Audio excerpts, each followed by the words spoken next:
Well, hello. We've Hi. discovered some new Easter eggs, some things that we've missed, and some new theories. So, hello, everybody. Welcome back to Swift AF Sunday. Woo, I'm woo, woo, Holly. woo, woo. I have been cooking up theories. Been working hard. Holly's Oh, been yeah. finding Well, Holly's been finding some Easter eggs. oh, my God. We've Yes, been have working I. hard for you all. Yeah, we have been working very hard. We have found some very interesting things. We have found some very interesting things. So, Mm-hmm. um, what what should we start with first? I mean, where do we begin in this? I'm Well, literally yeah. I mean, let's. We always kind of start with like the week in Swiftiness, the week in music. Weekend Um, music's been wild. yeah. I mean, we had first of all we had the Brit Awards We did. yesterday. We sure did. Um, an amazing performance by Harry Styles to open it up. That's all I've seen so far of it. Uh-oh, someone's muted. I'm muted. Who's muted? That could be me. Hold on. Can you tell us? Can you in the live chat, Darren? Can you tell us who's muted? I was having audio problems earlier, so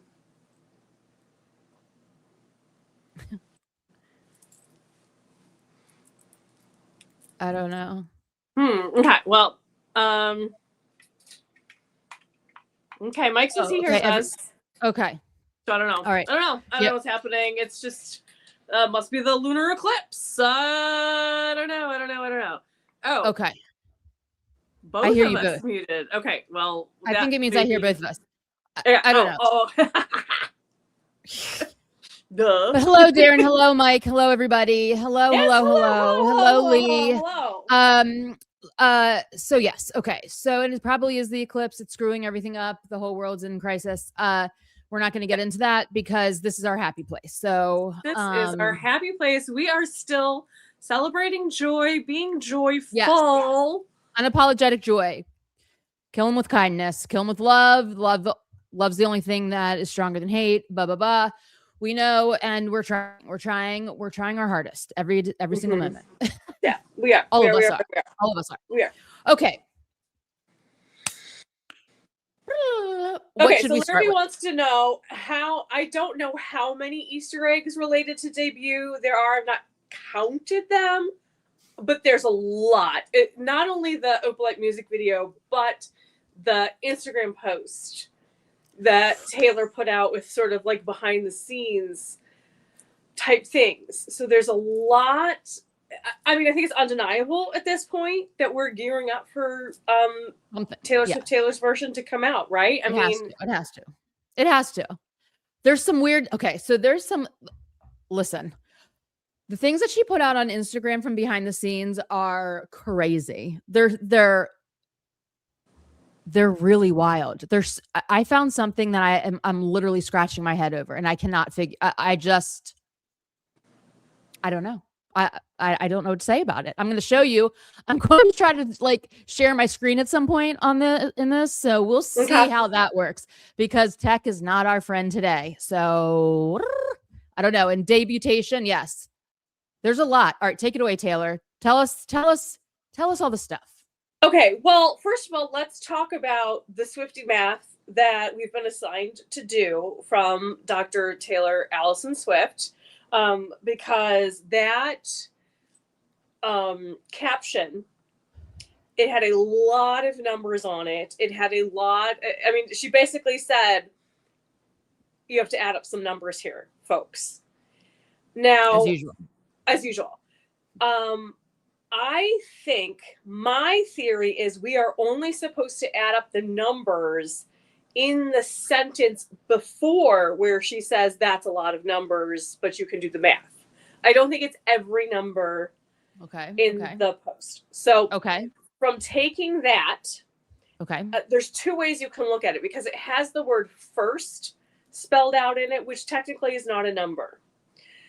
So what I have done is if you add it up either way. You get a 4-digit number, and then you add all those numbers, you get 2-digit, and then work it down to 1, right? We kind of all know how to do that with numerology. So depending on how you interpret it, if that first counts as a 1 or not, it's either a 5 or a 6. But considering we also... I'm voting for... Well, no, I'm voting for 5. I'm voting for 5. Right, considering we also got this hand movement in there, I think we're looking at May. I think she's giving us clues for May, which is also, I think, right, like, I think the Songwriters Hall of Fame induction is in June. Makes sense. So it would make sense that she's going to put it out in conjunction with that, around that. Maybe Tim McGraw comes out first, or another single from it, maybe something from the Vault or something like that, comes out in May, and then the album itself comes out in June.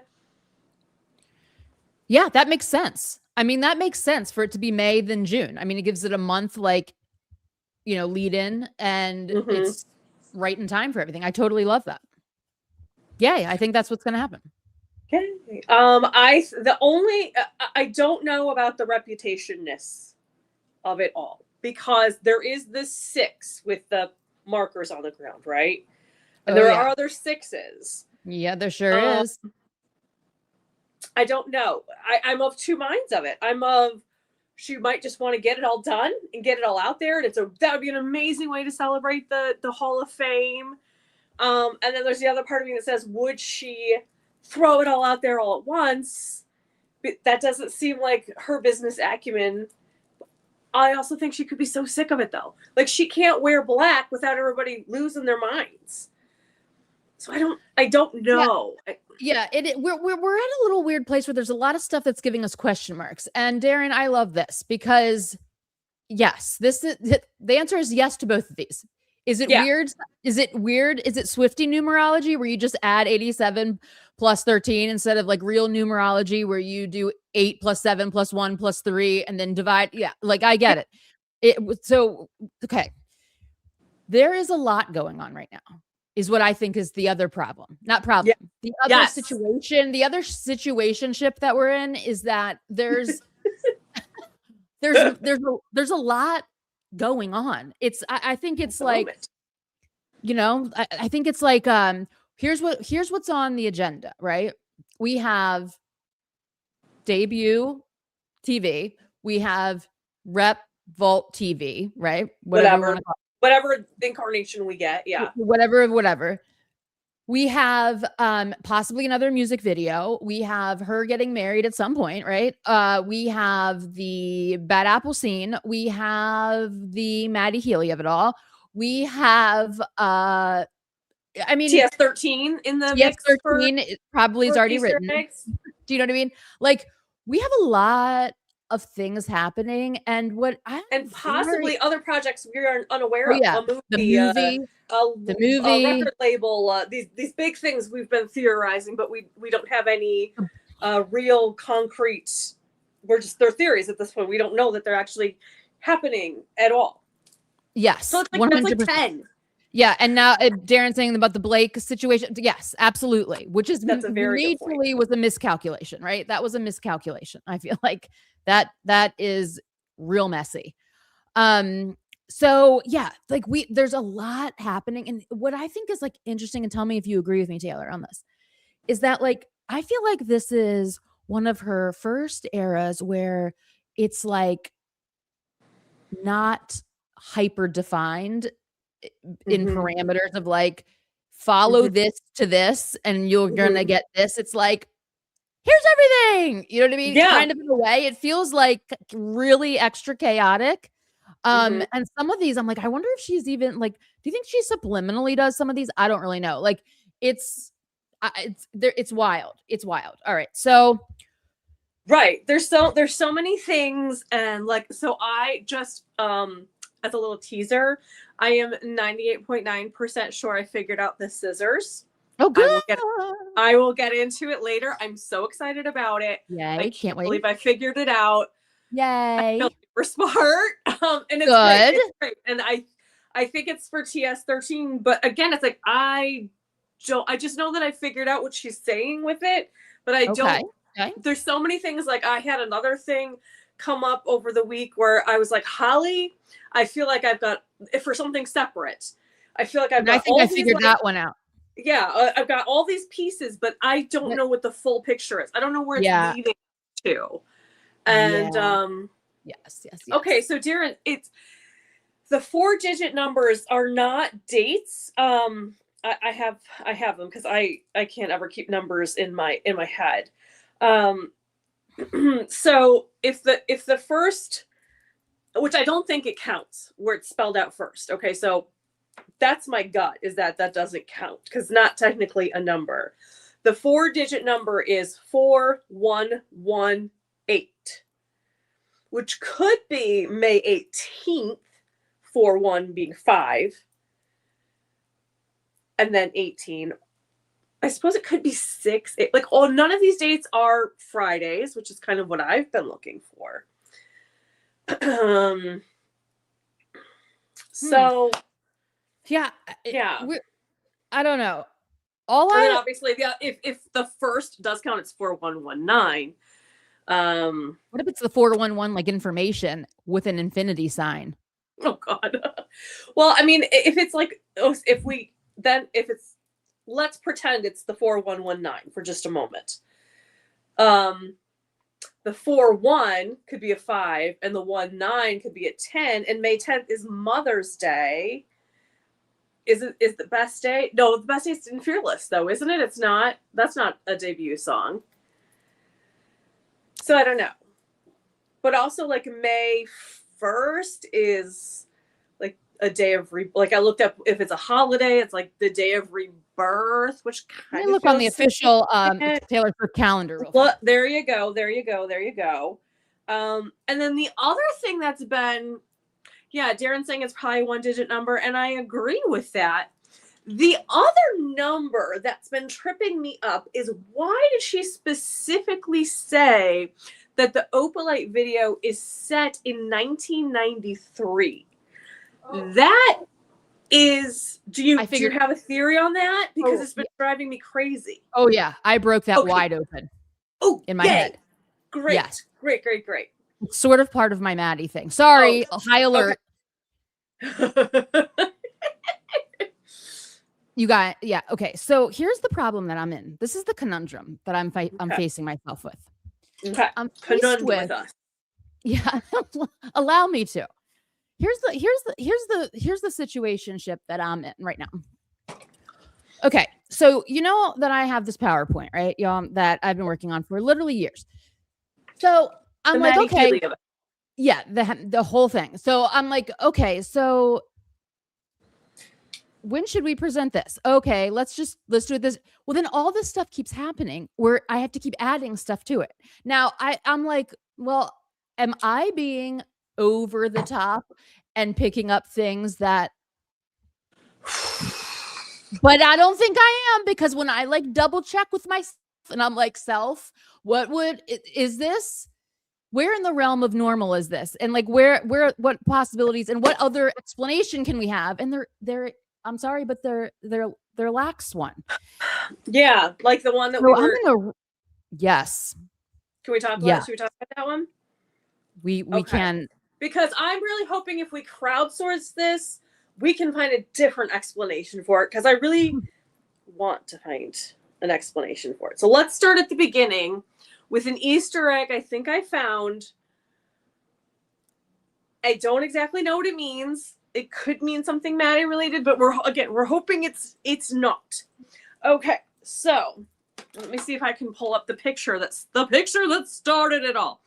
Someone with better eyes than me, someone whose eyes were not installed in the 1990s, looked at the Opalite video and found, I have to scroll through all the pictures of my cats that I've taken.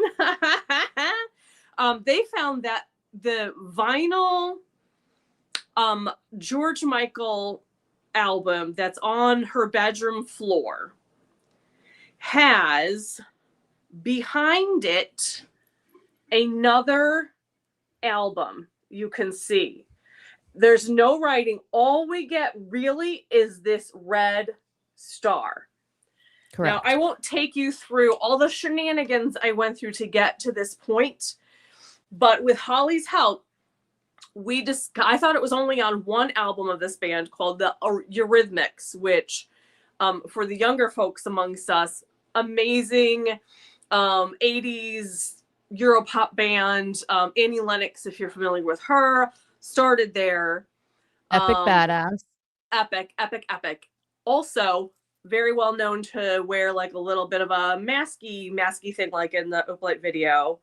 In fact, on one of the front, because this would be maybe the back cover of the vinyl, the front cover of one of the vinyls, she's absolutely wearing a black mask, like very thin, like this, like in the Opalite. So I think it's probably supposed to be that album.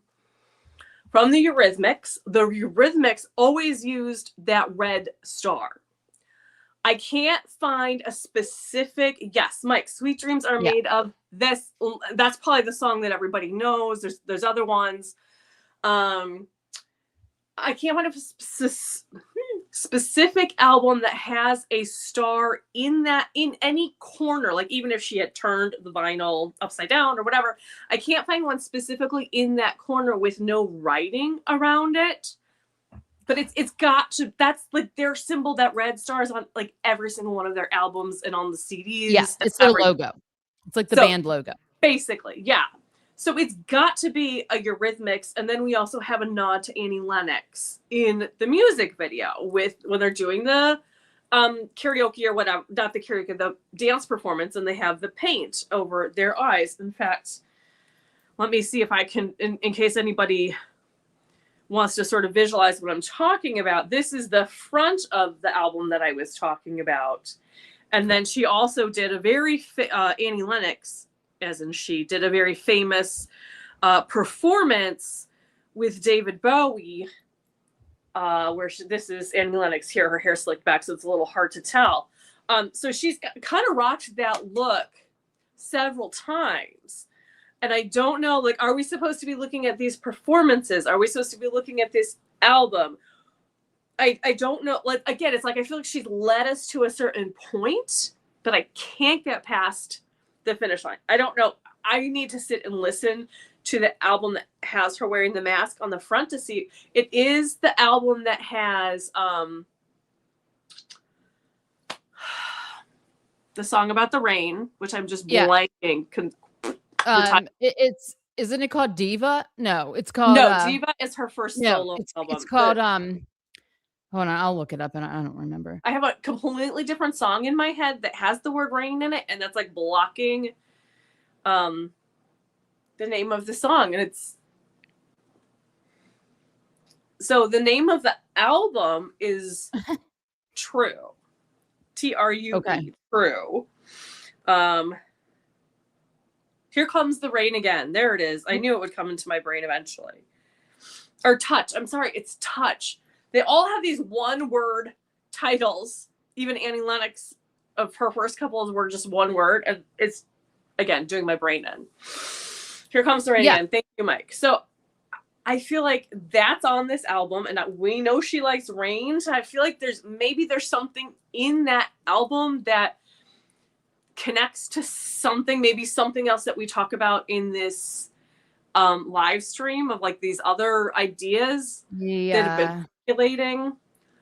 It's just so weird. Okay, so hi, I'm Sarah. trying. Hi.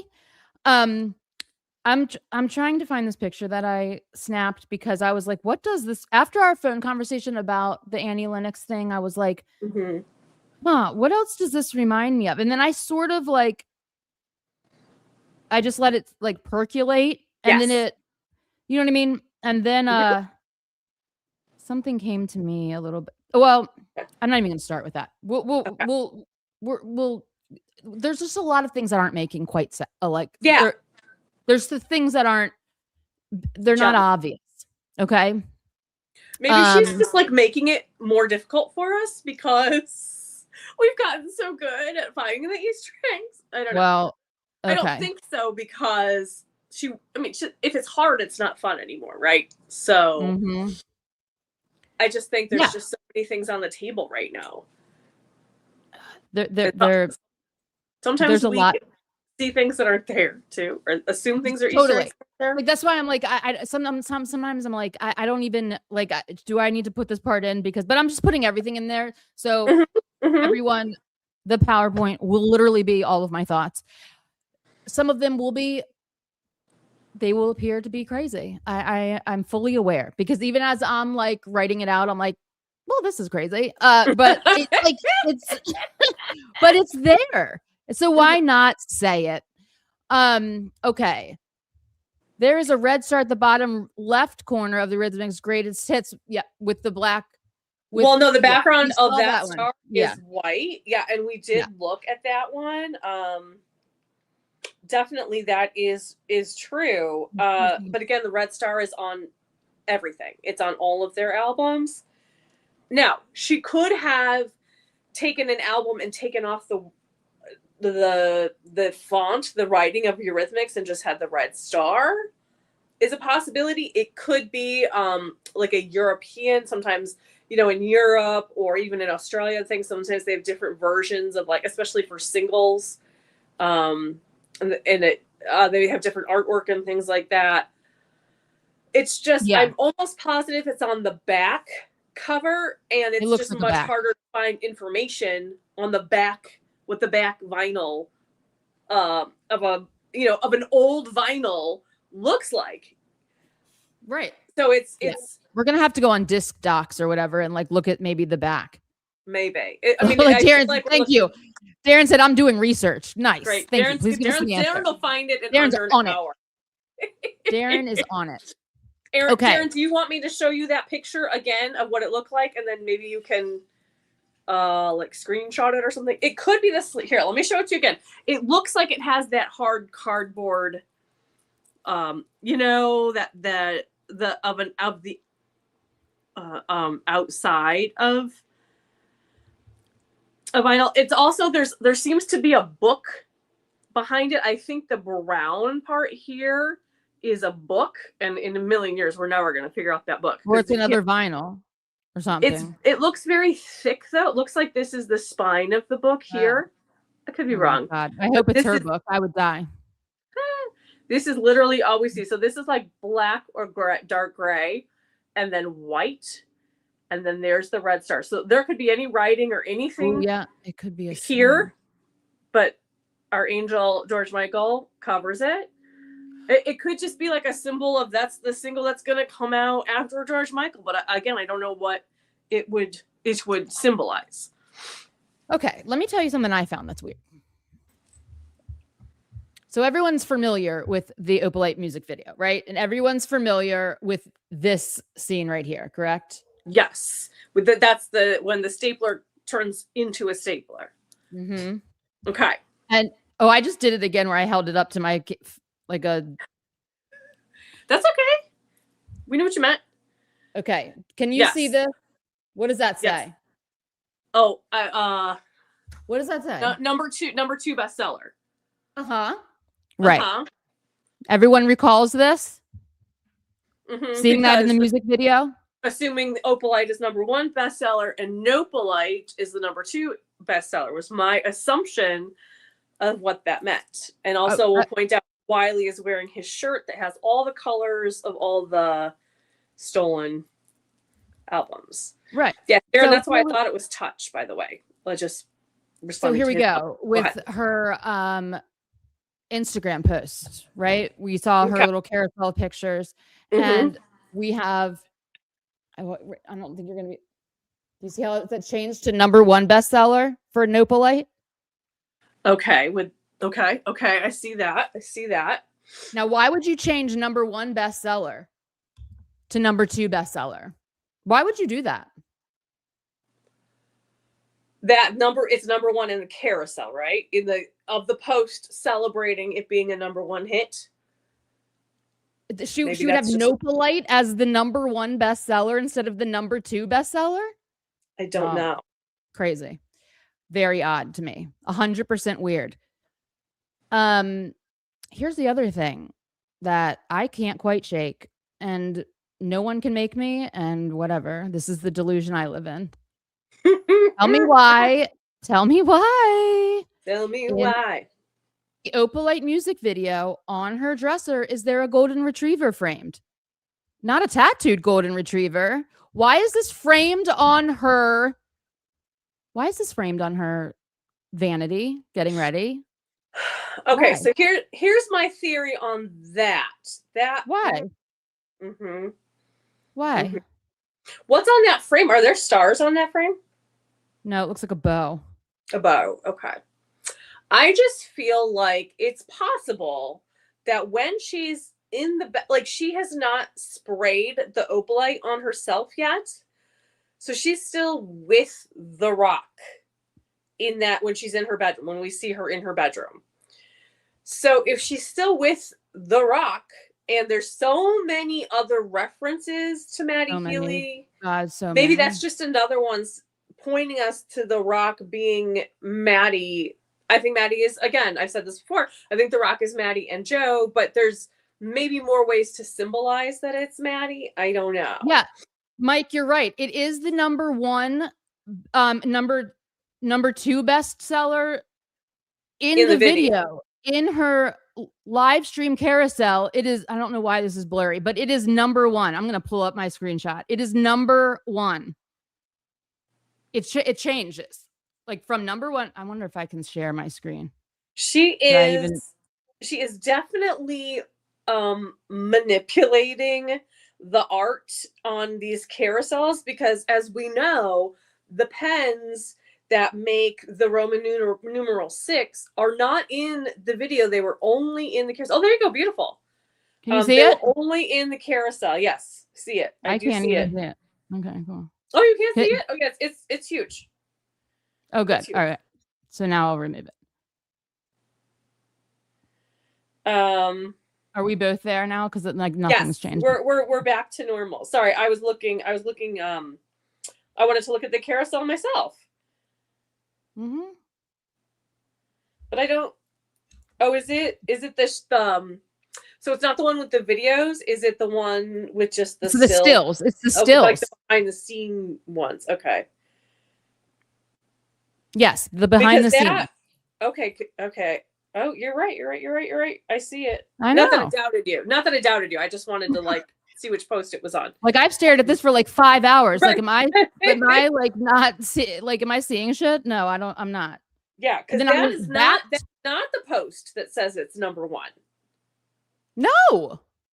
So that it can't be, and it's obviously it's behind the scenes. So what is that about? I like literally don't. I don't get it. Okay, so then we have the next thing. Okay. And should I just share just to refresh everyone? Maybe hold on, let me see if I can find this. I don't know if I did. Look at me. Can we see that does say number 2? Can we see that? Oh, I didn't even do it. Hold on. Oh, there it is. Can you see the number 2? Yeah.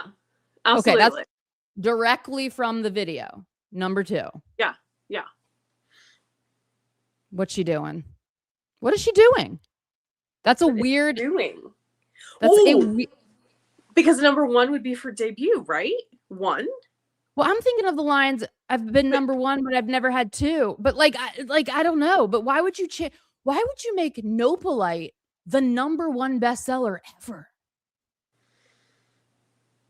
Like it's so weird. It's like I don't know, guys. I can't even. I wonder. It could just be an Easter egg for debut because that's number 1. The first album. Maybe. I don't know why it would be on that.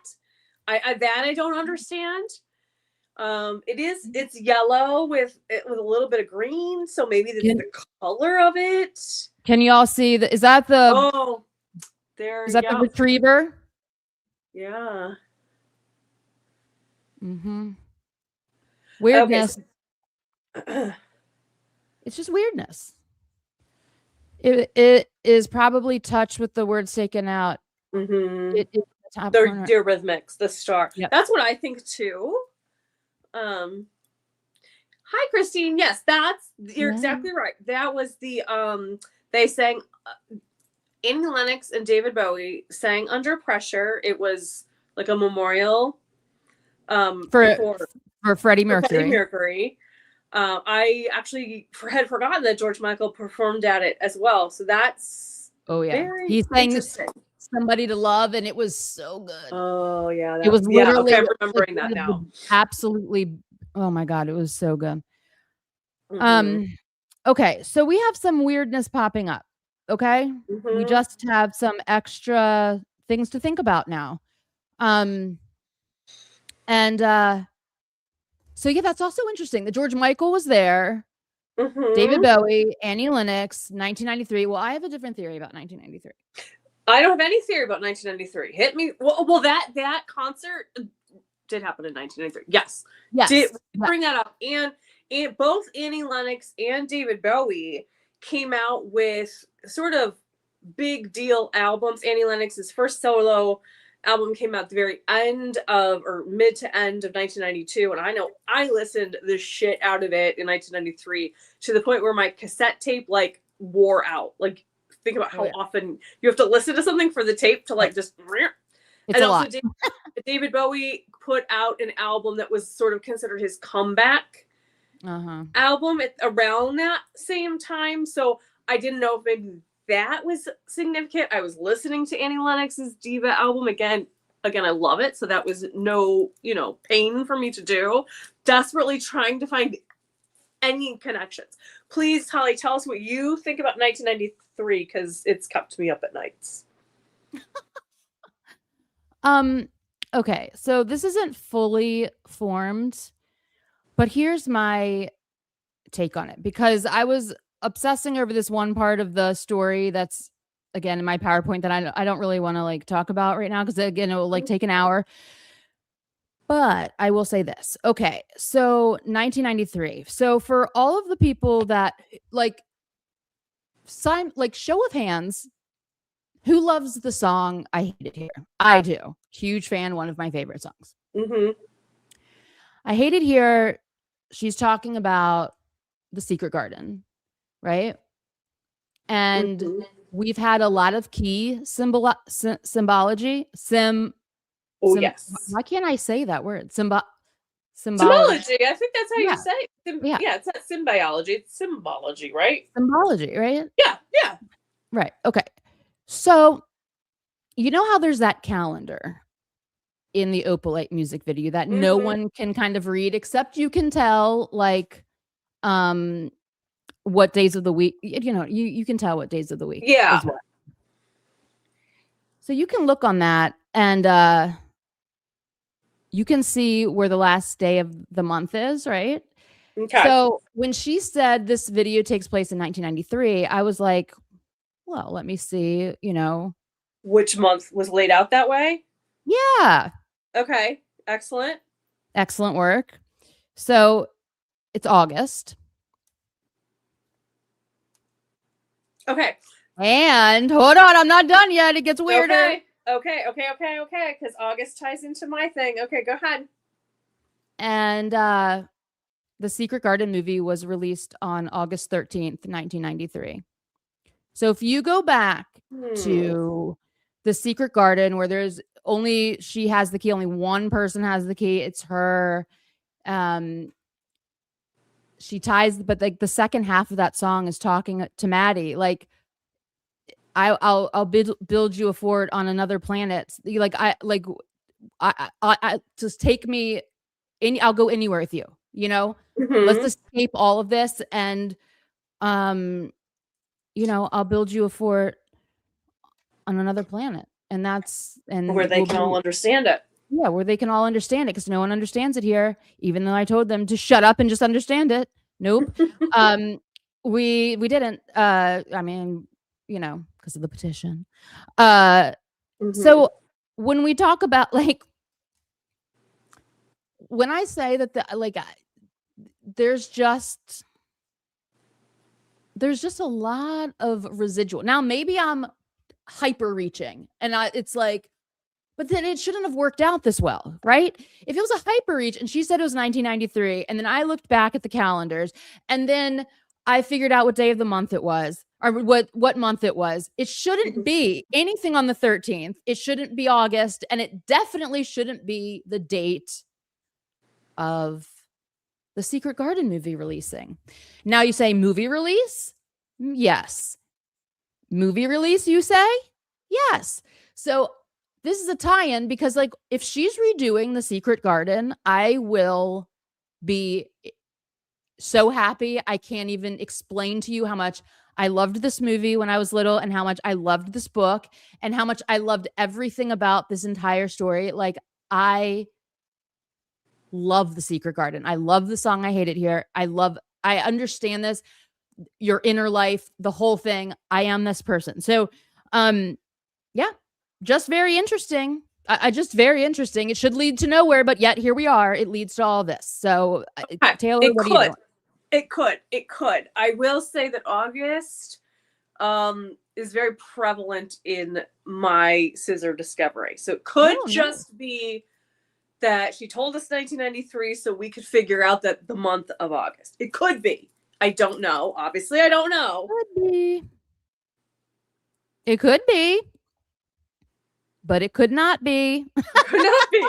We don't know. We don't know. We don't know. I just the absolute crazy imagery, and then all the keys. And there's another key that's pretty wild in this, but we are going to get to that in the Maddie thing. It's insane. Yeah, I feel like the keys and the doors were pushed really hard, and I still you have to tape back together, Darren. That's hardcore. I still don't. I guess I don't feel like the keys and the doors that we saw matched up with the one lyric in Showgirl. No. Well, this is an interesting. Franz, if I hope that's there we go again, and like welcome, because I don't think that we've seen you here before. Absolutely and welcome. This is a very interesting theory. If you read Nopa Light as representing modern social media and its toxic elements, then this may explore misinformation and edited reality. Absolutely, without question. I love this. I love that. I love this because it also goes with some of the themes of when we were, before Showgirl came out, that we were discussing just from the books on the shelf, like manufactured, you know, the commodization, I cannot speak. The commodization, commercialization of art, of people, of brands, of artists. So it all sort of ties in for sure. And it's like, I'm feeling like she's being exceptionally meta in this era, where it's a lot of different messaging. And I mean, like, there's a lot going on just in the world, not just here in the Swiftiverse, but I think that I truly believe that this album has always been about a bigger message of, stop making me a conglomerate. I'm actually a person, even though, I'm also a brand, but like literally at the core of me, I'm a person. Right. And we never ever want to forget that. I know that sometimes we do. I just don't want it to get lost, because I do know that we do often talk about, Taylor and the different people in her songs as sort of characters. And that's because we respect that Taylor, that Maddie, that Joe, all these people are actual real people. Absolutely. That we don't know. And we're only getting a picture of them from what Taylor is choosing to tell us in the way she's choosing to tell us. And we just always want to keep it very like a clear line that we respect them as real people, and we're not making as much. I mean, sometimes we'll say like, oh, it seems like he treated her this way, or maybe we don't like that person as much as we don't like this person because of what Taylor has told us. But I think that we're always trying to keep a hand on the fact that they are real people and that we are just talking about like one-sided or the picture that we have been allowed to see. Absolutely. And like we're talking about her like a like I would a character in a book. You know what I'm saying? That's what I'm like referring to all the time. Like, where is this character going? Like, it's not her, you know, real life. What is the story she's telling? Okay, so here's another thing that just happened to me when I read this message from Darren. George Michael released 5. That's a number in our situation. 5 live album, April 19th, 1993. And everyone, do we recall that Torture Poets Department was released on April 19th? Fact check me, but it's the night. I'm almost like I would bet the house on it that April 19th was the release date of Tortured Poets Department. April 19th, 2024. Yeah, you want me to look it up just to make sure? I don't know how you remember that, but I'm so bad with numbers. So that would be extremely odd. Like, or not odd. It would just be another like. You're right. April 19th. So this is a double date. Do you know what I mean? If this is now several things occurring on the same date. So we have multi dates. We have an April situation. We have an August 13th. May, we have August. Yeah, lots of possibilities. Can we just talk about just quickly how crazy it was that Graham Norton just tweeted, "Yay! Taylor Swift has picked out her wedding date or set her wedding date." What was that? I didn't hear this. When did this happen? I think it was yesterday.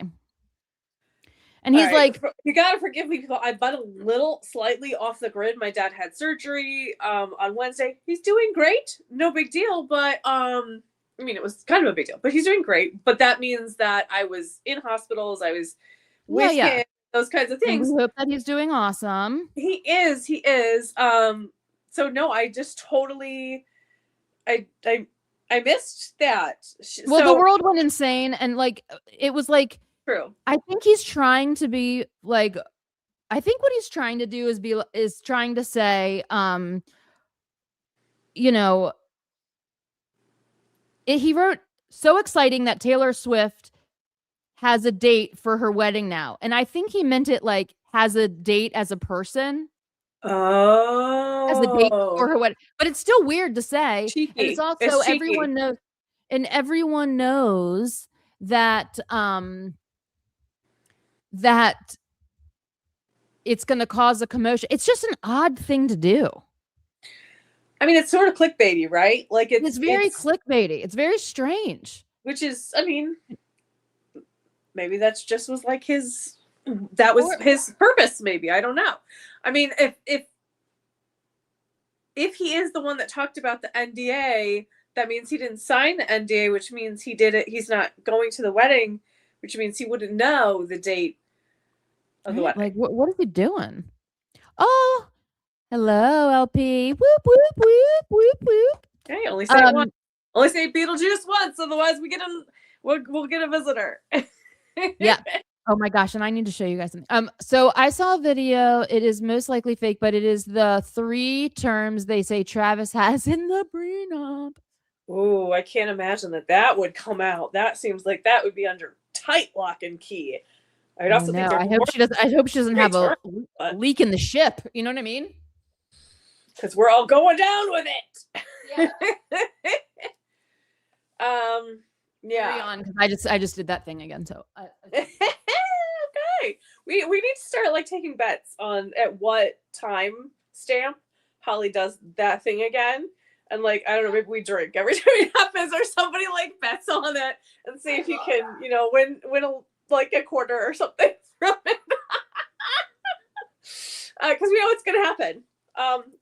It's established lore. Yeah.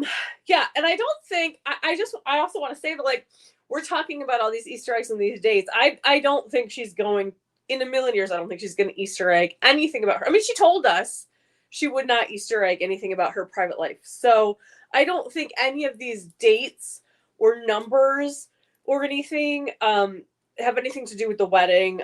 Why would she want us to know the date of the wedding? Yeah. No, I don't think they. I don't think they. Yeah, I don't think they have anything to do with the wedding. I think it's just wild behavior that Graham Norton's out here just saying shit that's, you know, like, why did you do? I mean, you're probably uninvited now if you were invited. I mean, I don't follow him too closely. I used to watch his show on a very regular basis, like a long time ago. He can be a little out of pocket, a little outlandish. And so maybe that's just, it sounds to me like his humor, but I don't know. I don't know. The prenup should not be that hard, in my opinion. They should both have enough money, and he wants his. Yeah, exactly. Like, here's the thing: nothing changes if we get divorced. But best believe it's going to be like an encyclopedia-sized only because they both have so many investments. Absolutely, and, without question. And it would be dumb if they didn't. Mm-hmm. So I would think all of those would have to be listed. You know, every property has to be listed. Every investment, every bank account, right? I mean, I don't know. I've never like dealt with a prenup before, but people are just out here trying to do like say whatever. Like they're first of all, like we have never even seen a copy of the prenup that like literally everyone has had to sign just to like, you know, do any like even just being around her in like a very minimal capacity. Like there's no way her wedding prenup is gonna get leaked. I mean, unless somebody has really gone off the edge. Who would leak it? Like the lawyer obviously can't. No, God, no. And then her. So, I mean, it could really only be like, I mean, it would be. I don't see how that information would get out. Yeah. Unless she told somebody. She lies about stuff all the time. I'm sure she has Easter eggs about her personal life that we wouldn't know. I mean.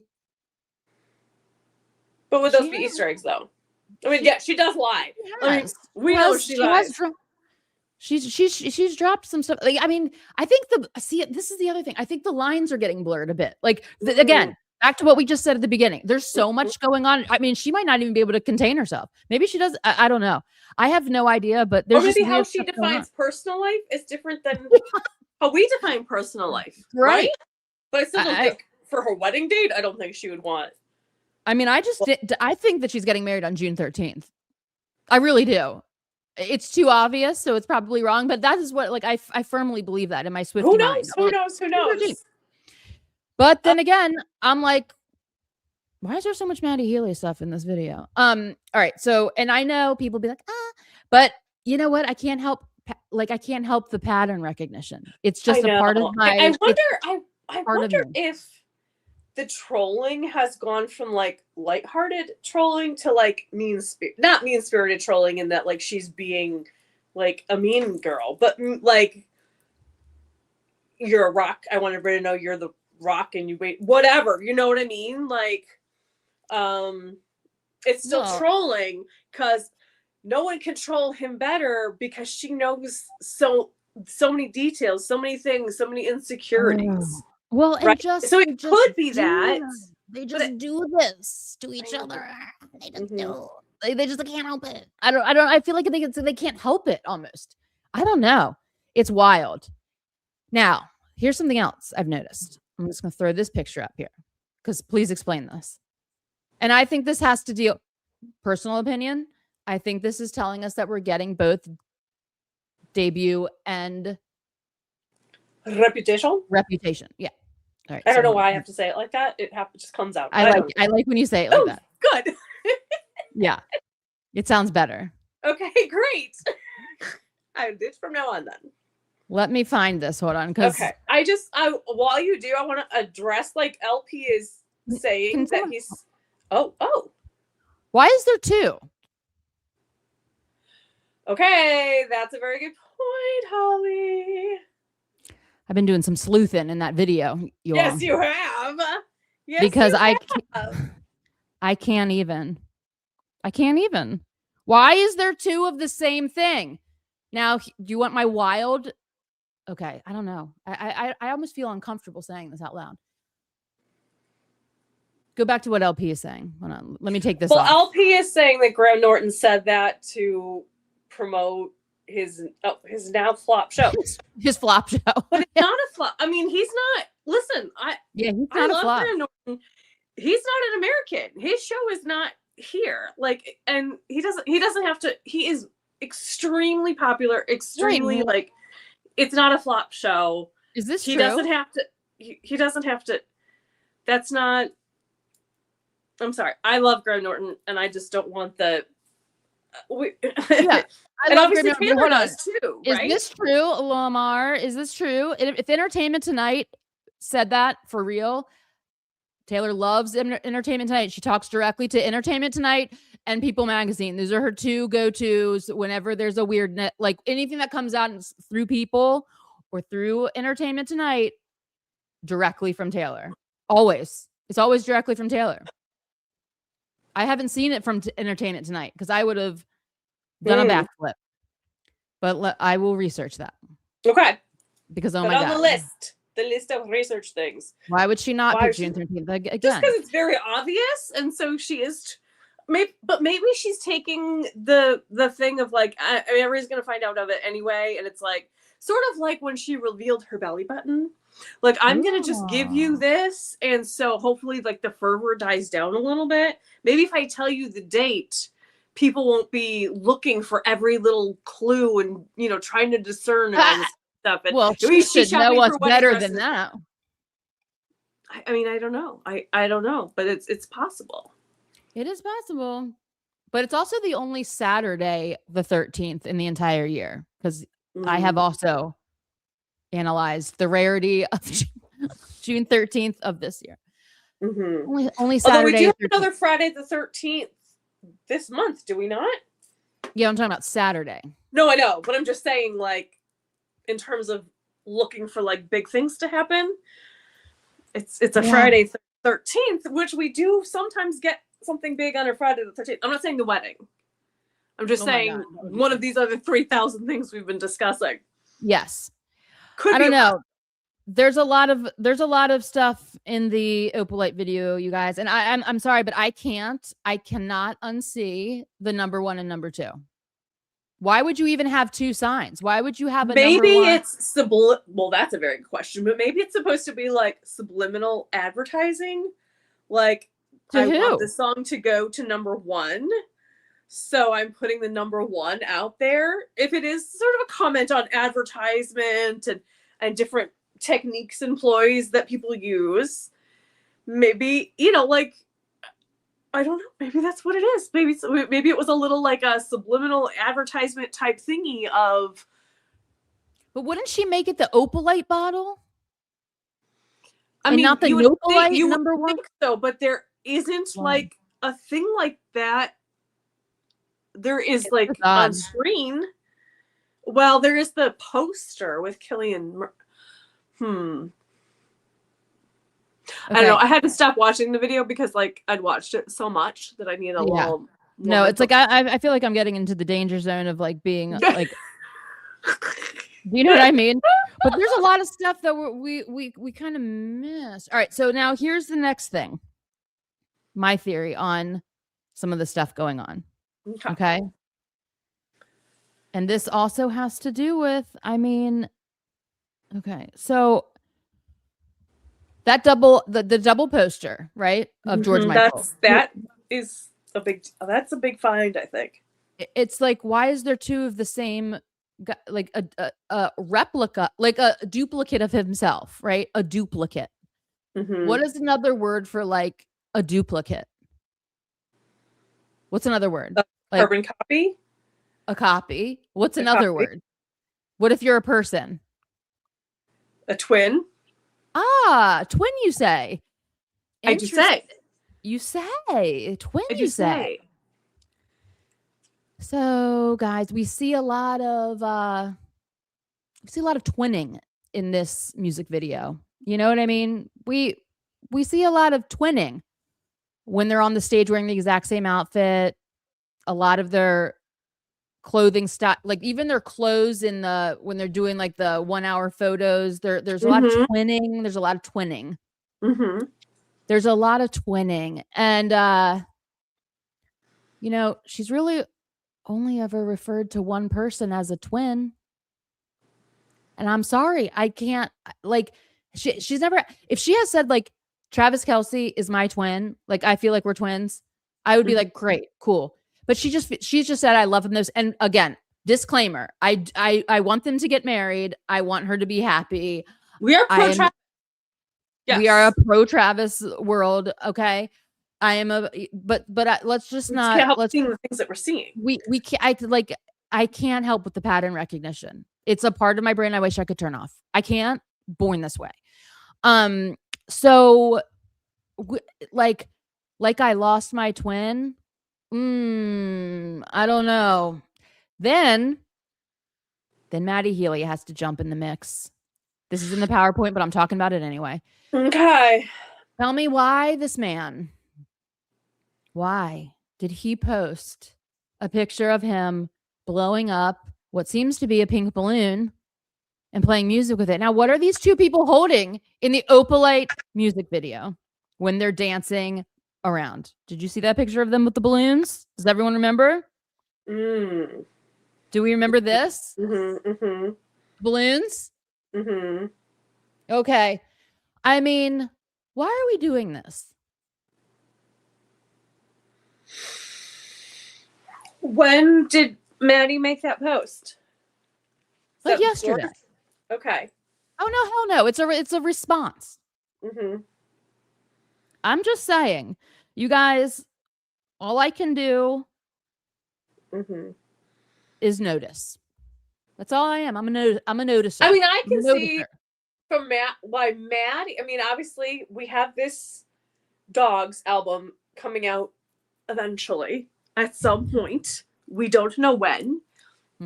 So I can see him continuing to, you know, that's a good way to get people to listen to the album, right? To make people think there's still these connections going on. There's still, maybe there's like we have theorized that this album is going to be sort of a response to Tortured Poets. But I mean, like, or he sees that and he sees the Annie Lennox, which P.S. he posted an Annie Lennox cover of Downtown Lights right after Guilty as Sin came out. So maybe he sees that. Maybe he's thinking these are references to him, but they aren't really. Maybe we think they are and he thinks they are, but they're really not. I don't know.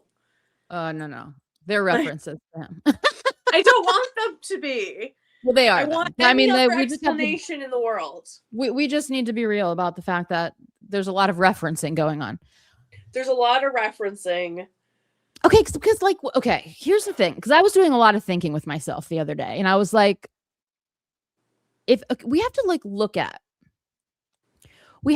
at how emotionally complex the album Tortured Poets Department was.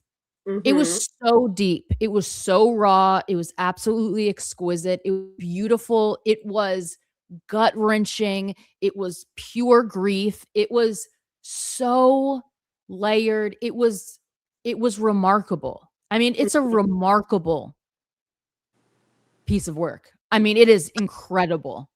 So that depth, like, it doesn't just go away somewhere. Do you know what I mean? It's that's part of her story. And I'm not, I'm talking about this in a way that's not trying to downplay Travis's role in her life. I'm not doing that. I'm just saying that there is a really, really, I mean, I will say that I believe that like Tortured Poets Department is is her deepest body of work, like on an emotional level that she's also really sort of like open about. You know what I mean? It's like, it's really deep. So like, I think that the beauty of Showgirl is that it's like showing, it's like almost opposite vibe. Do you know what I mean? It's opposite vibe, which is great, which is awesome. Which we're all celebrating. But I think part of like we just naturally gauge things in our head. Like I was here then, and this is where like, it's like, there's this, oh yeah, going to, and it hasn't even really been that long of a time. You know what I mean? That I think that he's just, I mean, I don't know. There's a lot. I mean, let's just be real. There's a lot about him. A lot about him, all mixed, and her, and like, there's a lot of inspiration, musings, emotional connection, artistic connection. And you know, I respect it. Just like I respect her relationship with Travis. I'm not saying that I don't in any way. I don't want it to be misconstrued as that I'm not. It's that, you know, both of these things can be true. She still has residual, not in love, but emotional, I don't even want to say baggage. That's the wrong word. But like, do you know what I mean? It's like she still, because she didn't, if it happened the way that we seem to think that she was ghosted by him, then you never have closure. You always have questions. You always, in the back of your head, I mean, I can only speak from my own experience of like being ghosted by people, even if they weren't a good person. Maybe you didn't have a great experience with them or whatever. You still have that question. Why? Was it me? Was it something that happened that did they die? You know, like, I mean, in my experience, right? Like, I mean, obviously she's not Maddie's still on the planet. What could have been if I had a trauma bond? If this hadn't happened. Yeah. It's a lot of the what ifs because there isn't that closure. And I will say that the fact that she can put these like pre-Opalite moments in the music video, right? Yeah. Or even in the Ophelia one that we've talked about, like the ship and everything. I think it's therapeutic. It's therapeutic, and also Travis is the kind of person, I think he's secure enough in himself and in the relationship. It doesn't bother. Yeah, it doesn't bother. I don't think it bothers him. I don't think it's like, I don't think she's doing it in a covert way, like, oh gee, I hope Travis doesn't clock this. No, I think it's fully transparent, on board. And yeah, you're right. She's like maybe working through the feelings a little bit, or that symbolism is still important to her. Right. Yeah. Exactly. And he's just the most secure, and she's secure enough in her relationship with him to continue to explore that and not have to hide it, which she hasn't been able to do in the past. And Christine, this comment right here, I'm obsessed with, because yes, it's like Maddie is a big part of her past. Travis is her future. We exist with both things. Correct. It's normal to revisit hard times and good from your past, especially if it's unresolved. Absolutely. 100%. And this is, I think that this is the part that like people forget about humans. I don't know. Like, look at your own life. Like, I think about my past all the time. I think about my present, and I think about my future. And, you know, like we don't, like, no one fully moves out of like one like event into another with like this completely like clean slate of I nothing ever has happened to me before, and nothing will ever happen to me again. We carry our history with us. Do you know what I mean? And so does everyone else, including Taylor. So it's like, you know, it's her story, and all these things should be there. I mean, it would be kind of like more shocking if they weren't present in a way. You know what I mean? Like, whoa, sure. You know what I mean? But like, to have the emotional like vulnerability to be, and you know, it takes a lot of courage to be like, and this, you know what I mean? I'm still gonna like bring this up because it hurt me. Like, look at how long she brought up the Kim and Kanye thing. It's not because she felt like it. It's because it was like still in her, because it happened to her and it damaged her, and it caused trauma. You know what I mean? And you know, that's, unfortunately, we're human, so we experience a multitude of things in our life, and they're all intertwined, you know? So, and you're able to, I mean, the Kanye thing is such a good example, because we have seen her sort of process it over time, and the different ways that she has seen it happen, and her the effect on her and how her attitude about it has changed over time. And she sort of let us in a little bit on that journey, obviously not completely, but it's really been fascinating. And so I think maybe in a sense she's sort of letting us in on this. You're right. It would be less authentic if she was like, oh, well, now I'm with Travis, and so everything that happened pre-Travis doesn't matter anymore, doesn't affect me anymore, doesn't anything. Because that's just not real life. And It's not again, real life. to all of the girls you loved before, all of the boys that she loved before have made her who she is. Absolutely. And made her the partner for Travis. And so she's open to still allowing the effect that they had on her and the presence they were in her life to be a part of her art. Because right. And the hurt and the devastation. And so like when I was going through this PowerPoint, let me tell you what happened to me. Okay. So I was going through it, just revisiting it. Because we're getting ready to present it to you all. And which I can't wait, by the way. But you know, I was kind of like taken aback by something that I realized when revisiting this whole entire thing is that, you know, could you imagine what she felt? Like, first of all, she's dealt with backlash before, but not from her fans like that. She's dealt with like critics, and she's dealt with, you know, haters, and she's dealt with all that. But I would bet my life on it that she was in no way prepared for her fans that she had to perform to in person every weekend.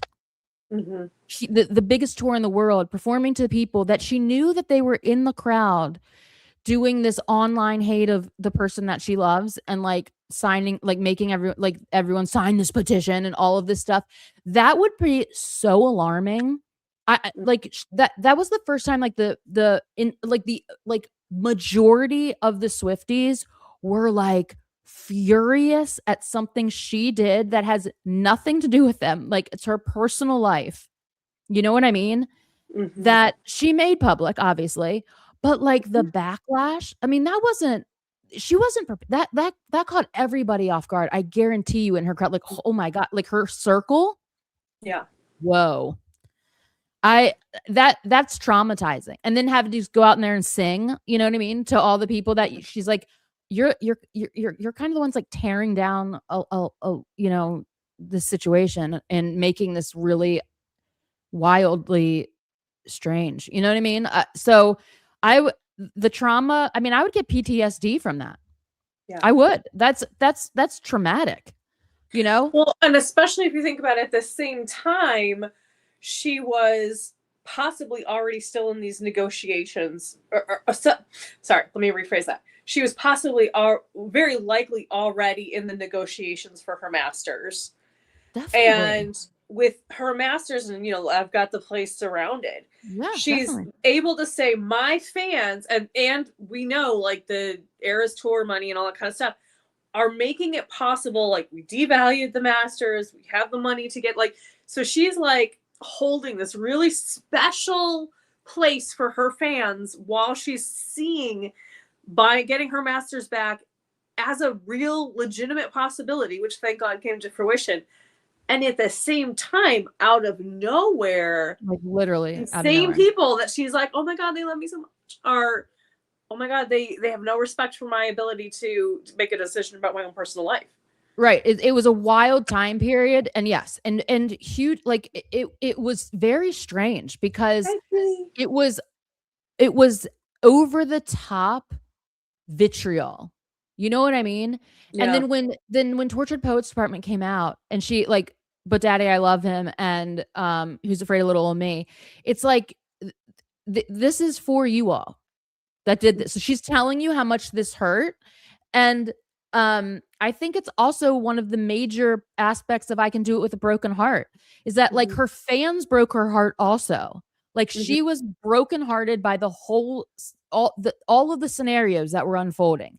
The Joe, Maddie, the reaction. I mean, I truly believe that relationship ended because of the fan reaction. Because like fans were selling their tickets. Everyone needs to boycott this. I mean, I remember it vividly. Like what? Like what? Like I can't imagine being her, and you know that she sees that. You know she sees it. I mean, it was overwhelming. It was overwhelming. There's people on the news talking about it.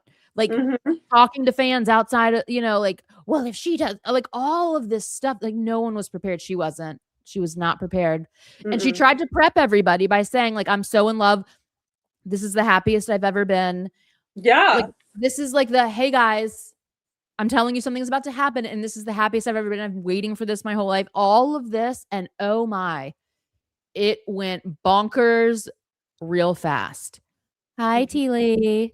Let's get back to this. Do I think the Lakes is about Maddie? I mean, I think, Christine, what you're saying here, like, yes, I think it was, like, yes, I think I mean, the Lakes is a very, like, popular, like, vacation spot. But, and yeah, she did go with Joe, but that doesn't mean, yeah. I think when she says not without my muse, I think that's Maddie. I think I'm still gonna create this dream world in my head, and I'm gonna write song, Yeah. I would like to, sit here and cry and over sad prose and everything because I'm so sad too. And also, yes, like Kim and Kanye made her look like a bad person, and it was always important for her to be a good person. Absolutely. It punched a hole in her character arc and how she defined herself. And she talks about it in Miss Americana. Like, it's just wild. The whole thing was wild. Can I also just say, from like personal experience, and for me it was a professional situation, when you did something benign or whatever, and somebody tries to tell you, no, you're wrong, you did this, and you know what you did, and they are insisting, and they are like getting other people to say, no, you did this thing that was, that is traumatic. That is what it's like. You start to question yourself. Yeah. It's like gaslighting, basically. It's gaslighting. Yeah, it's gaslighting. And like in my situation, it was a high stress situation, but it was a very benign sort of thing that this person was telling me I did that was wrong, and I didn't do it, and would not let me explain myself. And it was like over and over and over and over again. And obviously, I mean, this was like probably 15, 20 years ago, and I still carry it with me so profoundly. So, I mean, yes, there is the public persona and the image part of it, but I think that is the real stickler of you. I was doing the right thing. I did do the right thing, and you manipulated and you twisted, and they didn't believe me. They believed them. Right. Ouch. Yeah, no, it's awful. Absolutely. Absolutely. And those are those are the things that we carry with us, I think the fans were caught off guard because most didn't realize the deep, long connection with Maddie. So it seemed out of the blue on the heels of Joe. She said out of the oven and into the microwave. Absolutely. She did say out of the oven and into the microwave. And that's always an interesting. It's an interesting. Yeah. Because I mean, I also think like out of the oven and then into the microwave, like it was, like, I think that is also directed at fans a little bit, like out of the oven, and then you all threw me right into this thing that nukes, kills. When you put something in the microwave, it kills all the nutrient out. Like it's a bad process. And fans were shocked. I understand, but I think that like I've personally never seen anything like it. Like, I have never seen anything like that where somebody breaks up with somebody and gets a new boyfriend, and then it's like, I mean, like the petition, the like, we're protesting, we're not going to go, we're giving up our tickets, we're selling our tickets, we're like all of it. And I understand, trust me, I understand the problematic nature of of Maddie's, you know, conversations and things online. But again, like, Taylor knows this person better than any of we have never even had a conversation with either one of them. So like, she's an adult woman who has her own authority of her body, soul, mind, and she can, you know what I mean? We don't really have a right, even if we think that they're problematic. Obviously, there's, you know, something that we don't understand about, or right, because it's like none of our business. And like, maybe his problematic nature is his stage persona. I mean, there's a lot of things that go, I mean, it's crazy. She said she sent Andrea and Austin after the tour was over to talk about getting her masters back. Yep, she did say that. I mean, but I think, and not her dad, which is again so weird to me. I'm not in the business world, but my guess would be that would be sort of the end of the process, that there would still be a lot of like back and forth, just even between lawyers and communication, maybe not in person and phone calls, and like just knowing it's a possibility. And then you have to get the money together, and then you have to do this and you have to do that before they even sit down. I don't know how it works, but my guess, I always feel that it was a very long process. And that was just like the end part of it. But again, I mean, I don't think that's something that with something that's that scale, that much money, that much weight, you know what I mean, could be done in like a bippity boppity boop type of, it's multi conversations, you know. And that's how, I mean, but good for her. I'm glad that it happened. I am, again, like, interested with the shifting of Scott Swift, and especially in the Eras Tour document. I think I'll just never get over it. Why he doesn't have 13 management when he has literally for 20 years, you guys. It's just an odd thing. I disagree, as I think that she made up a whole persona around Maddie, and he did not live up to it when they got together. I don't know why she would ever dream about him again. Well, you're going to have to watch my PowerPoint when it comes out. Dun, dun, dun. Because it's cliffhanger. It's a cliffhanger, and there's just a lot to the story, you know what I mean? And who are we to, I mean, look at the emotional depth of the Tortured Poets Department. And I'll just say this also, like, when that came out, I was going through a very massive grieving process. I mean, like, really profoundly sad, and I can't even, like, just horrible amounts of grief. And that album hit me to my core. And honestly, when you're going through something like that, when something has happened that you are truly in the like depths of grief and like devastation, most things you can't even process. Do you know what I mean? Everything seems like very superficial. Words don't matter. Like, you can hardly even hear stuff. You know what I mean? Like, just in general, nothing even gets through. It's just so non-important in your head, and like nothing matches your emotions. That this album, like, I grabbed onto it like a life raft, like, seriously. And you know, it's one of those things where it's if she just winged it, in my opinion, going through like what I was going through when that album came out, I will say that, like, I don't think that you can fake the depth of that. And I also feel like you can't fake the soundscapes of Tortured Poets Department. It's the music also. It's the sound, everything about it. So, I mean, Mike, just stay tuned for the Maddie Healy of it all. People really thought Joe was the one. Yep, they did. I mean, they were invested. Yeah, part of it too. And like, here's the thing. I think that we should just make this announcement. Like, just don't get too invested in any of it. You know what I mean? Because we don't know, and it's not our life. You know what I mean? she knows what's best for her. She does, you know, she does. And she's just not, oh, she's a human being. So Right. she's not always going to make the smart decision on paper or the Right. whatever. Like, none of us do. Some of us do Correct. things that we know are wrong, and we do them anyway because we want them so badly, or they feel Absolutely. something We're outweighs, human. you know. And that's what we have to remember. She's a human being, and she's not perfect. Absolutely. She's gonna be messy, and Yeah. we can't fault her for that. No, Any we more can't. than we would fault ourselves. And we also certainly shouldn't be trying to change the trajectory of her life by our outside opinions. Do you know what I mean? Like that we shouldn't not. be, That is we shouldn't be trying to, and that's why that line, it's like, do you think that my heartbeat is going to change and undo my destiny because of what you think?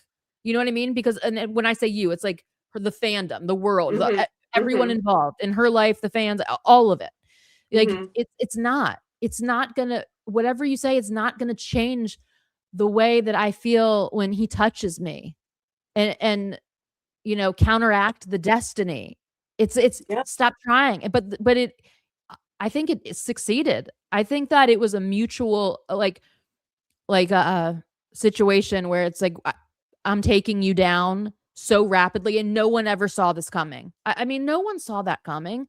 Taylor Swift wouldn't put herself in that much risk if she thought that that was going to be the outcome. To have in the middle of the highlight of her life, have a boycott / you know, fan like outrage. I mean, it's I don't know. It was wild. All right, she said well, that and also like if it, I think we kind of left on a cliffhanger last week of my track in the threes coming up, which I can pull out. She must have fully believed in her heart. There's too many threes that came before even they dated for this third time, that she really believed that they were going, that third time was going to happen, even if she didn't know when it was. So yeah, I mean, and there's so many things, like I just feel like she really thought they were destined to be together. I think that's absolutely. the timeshare down in the Destin.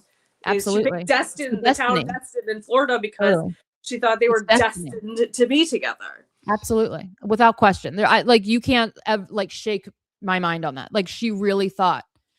And a part of her probably is still recovering from that. Do you know what I mean? And when it makes it all the more confusing when outside forces alter the course, even if it ends up for the better. Then you never know. You never know. And will I always be wondering?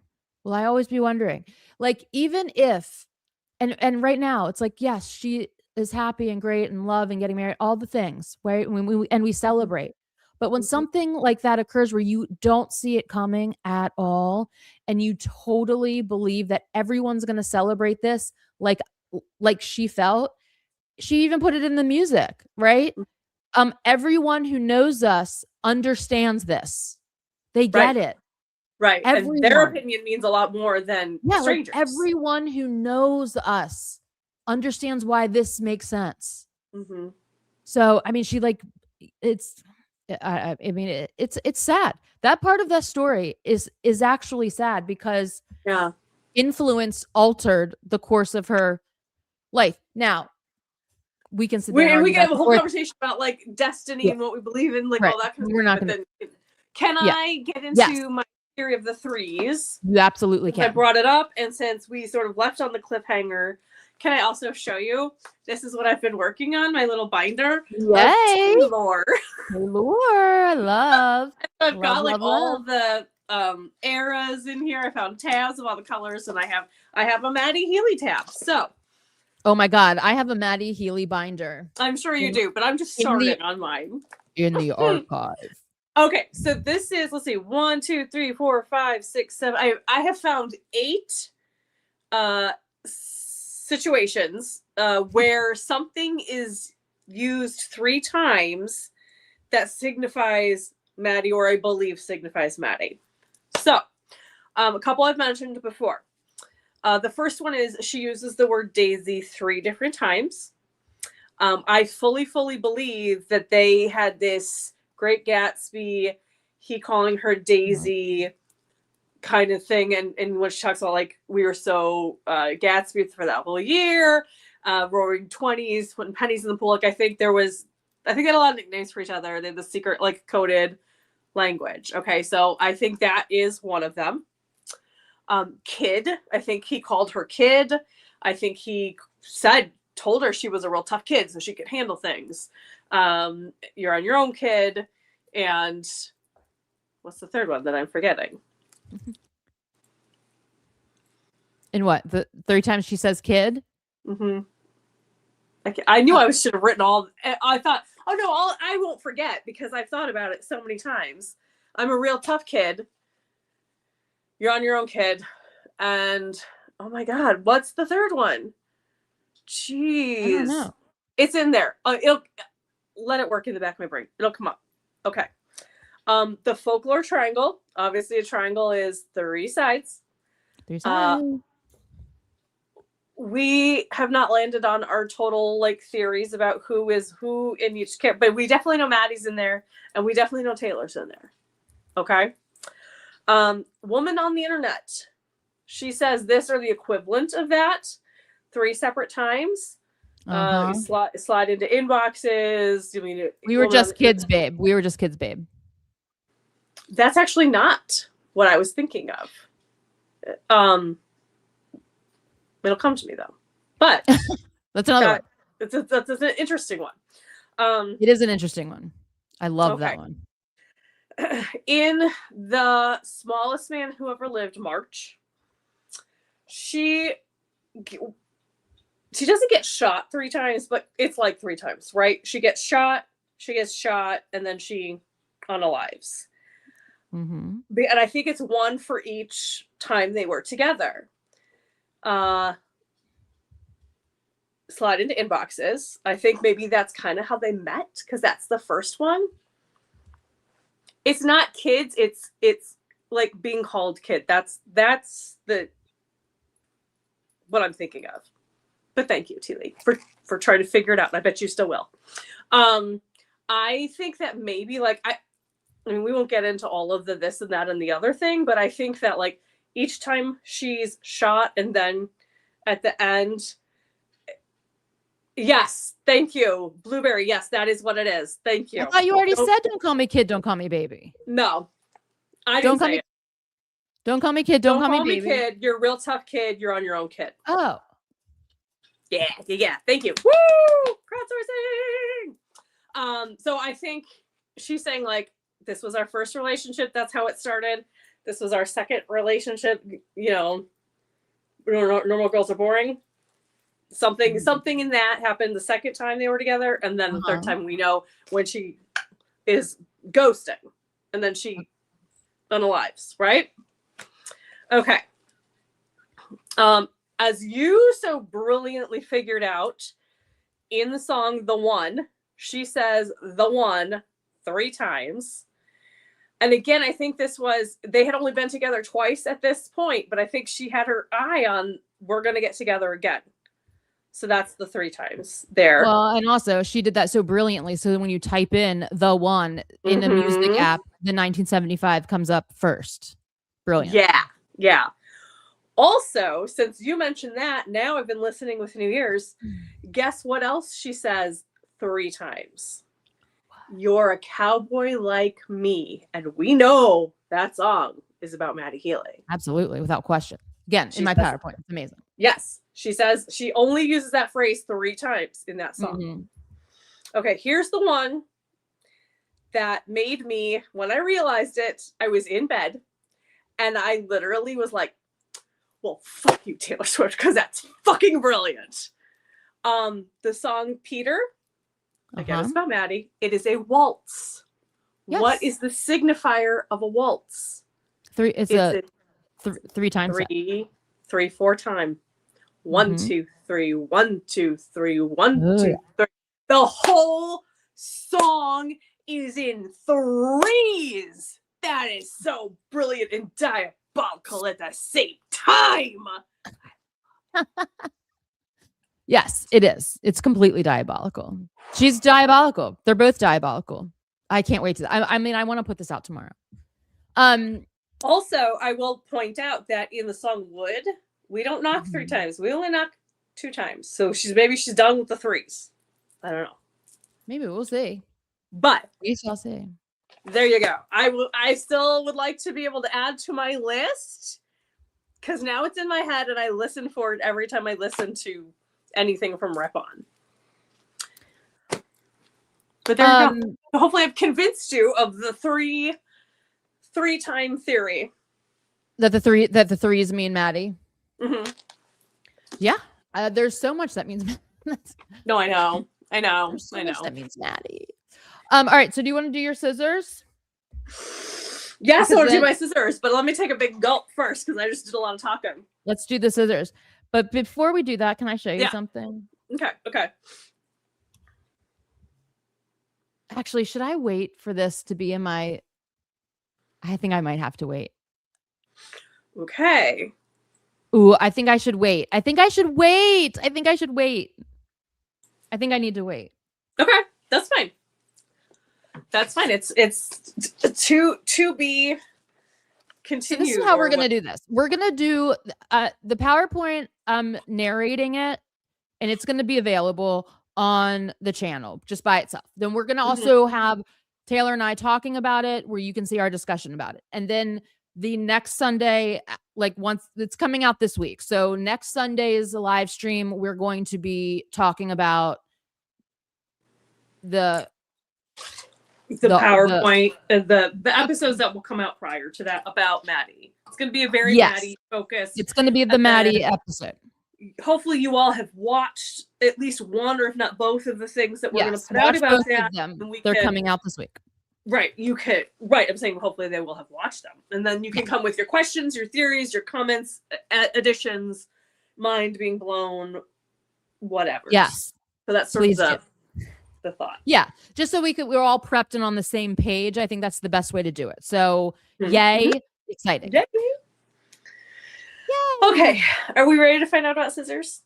Yes. We're dying to know. Oh, I don't have. Okay. Let me put this. That's okay. I got them.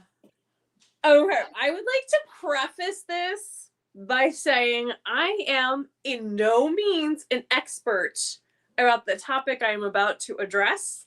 I have done a shitload of Googling, but we all know like the AI overviews and those kind of things are not always accurate. So I'm sure I will be corrected on some things. This is just going to be a brief overview, and we may do a mini deep dive on this as well because there's so much that I have uncovered. But I'm not going to get into it all tonight because it would take at least an hour. Okay. Okay. So we've been talking about Roman stuff, right? Oh yeah, definitely. We've also, I have noticed I feel like Taylor Swift has been bringing up mythological ideas for the last couple albums. We have had Labyrinth. That's a mythological idea.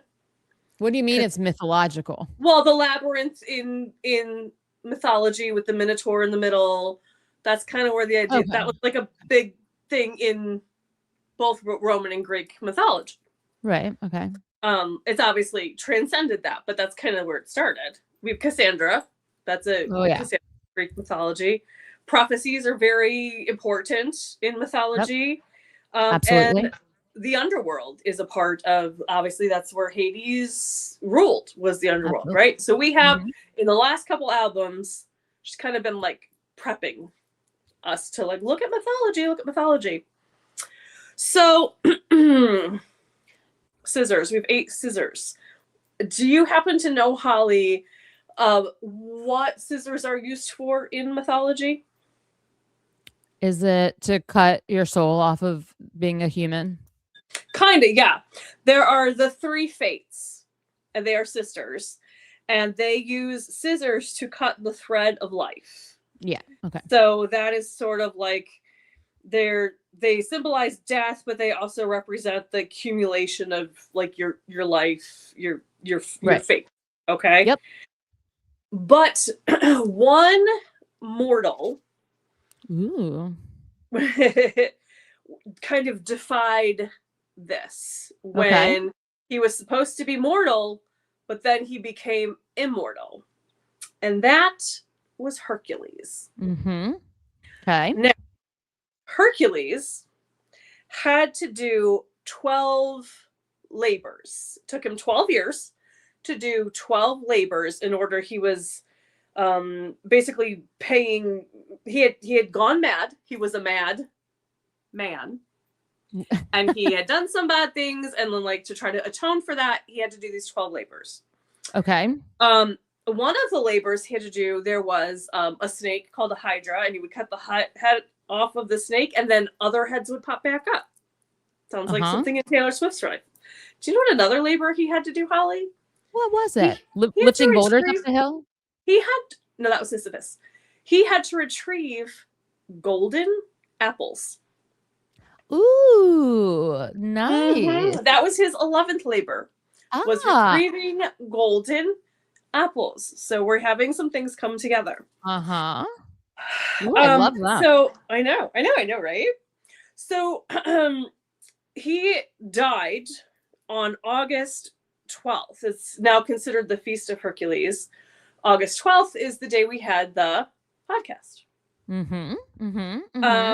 But he died, but Zeus intervened and allowed him to come to Olympus. That's how he became immortal. By doing these 12 labors, he earned the ability to be immortal. And took him to Olympus. So he had a dual nature. He was born mortal, but became immortal. He was kind of both at the same time. Duality. Oh, yeah, definitely. Mass duality. Yes.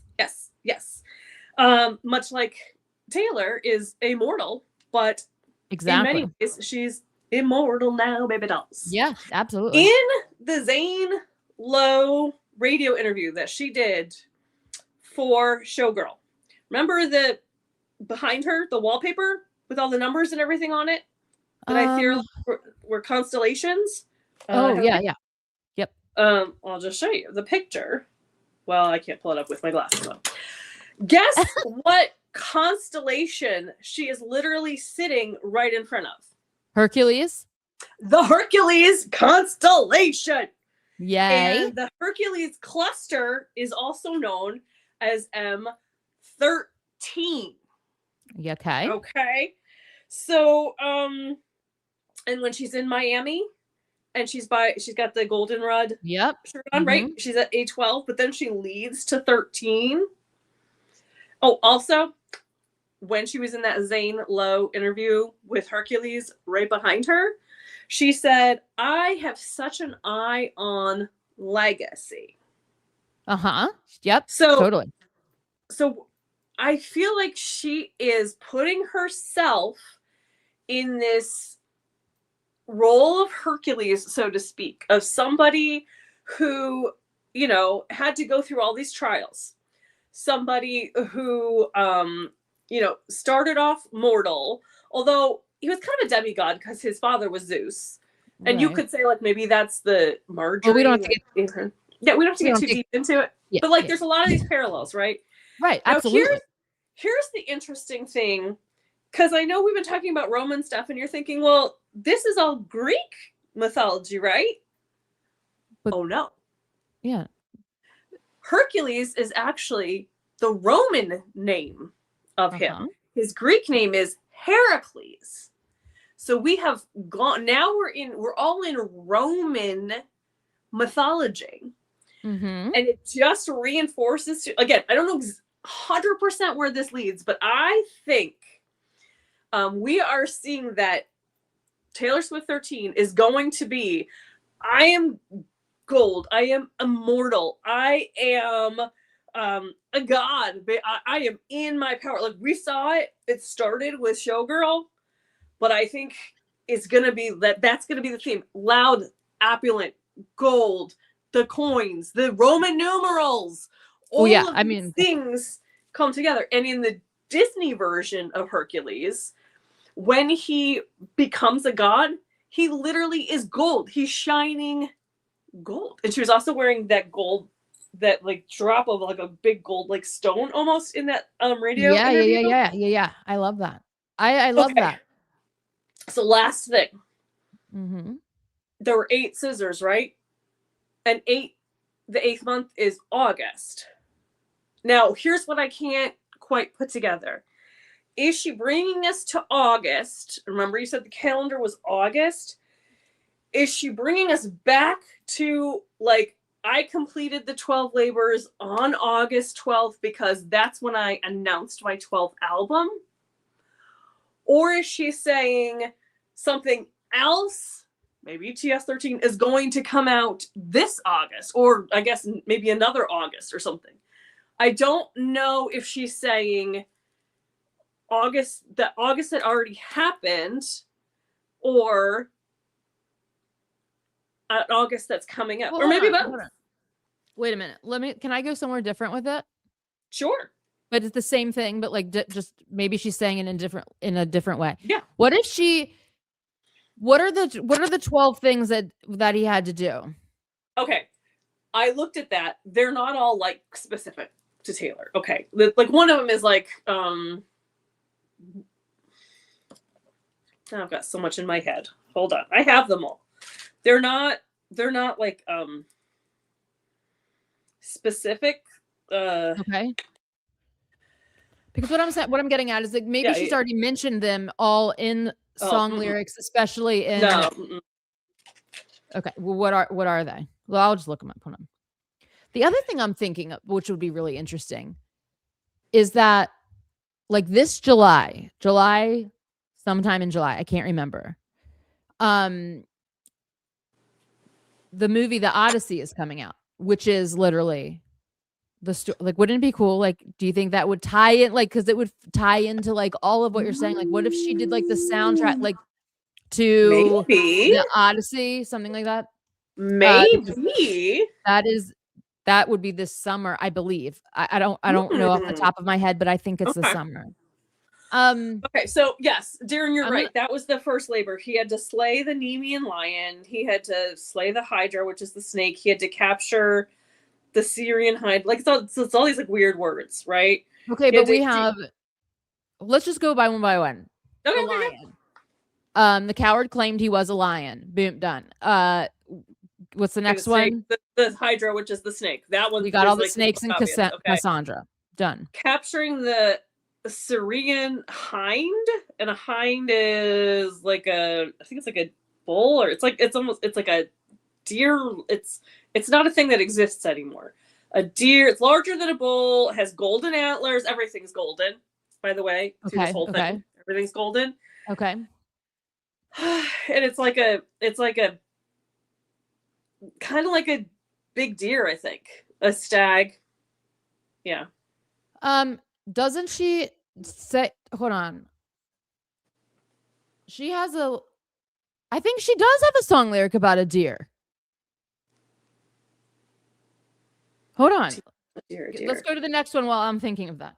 Well, no, because I have that thing I can look up. Remember? I can look up any lyric, any word. Okay. Do that. So let me do that. Why does it never pull up when I'm on live stream? I can do it off live stream and like pull it up like that. I don't understand.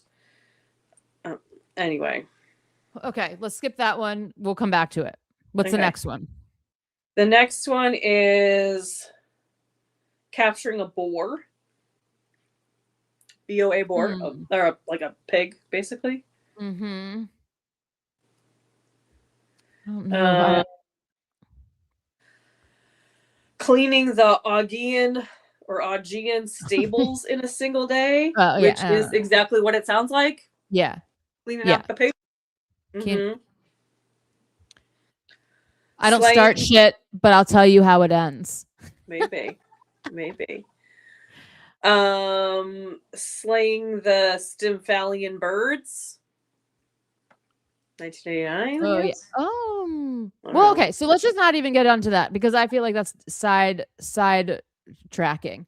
But it would just be interesting. Like we can all just go research that. But I love this idea because we've come to the conclusion that we collectively think that Taylor's 13th album is going to be Roman numeral 13.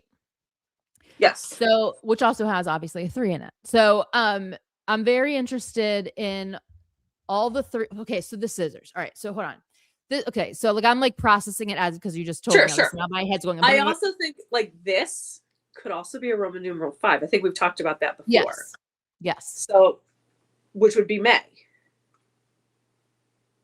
Again, it also will be reputation. Why? Isn't that her 5th? No, it's her 6th. 6th album. Sorry, everyone. No, I know, right? Right. That would be too easy. But there is this. Oh yeah. Okay. She is doing that, cleaning up after the sisters in the Bejeweled video at the beginning. Okay. True. So maybe she's saying like she's like done all of these. I think that one of the most important lyrics on all of Showgirl, and I've said this from the beginning, is "I'm immortal now, baby dolls." Like it's the most important sentence, phrase, verse on the whole album, because it's like, I've done all of this from this album backwards is my journey to become a legend, to be mythological. I am a myth. You know what I mean? I am a part of mythology now. Hence the name Taylor. I mean, like, it's literally she's mythologized herself. Like, and the people have. You know what I mean? Yes. So it's definitely Cinderella. Definitely, absolutely. Cinderella. So, and now it's Bridgerton season 4 too. Yeah. Absolutely.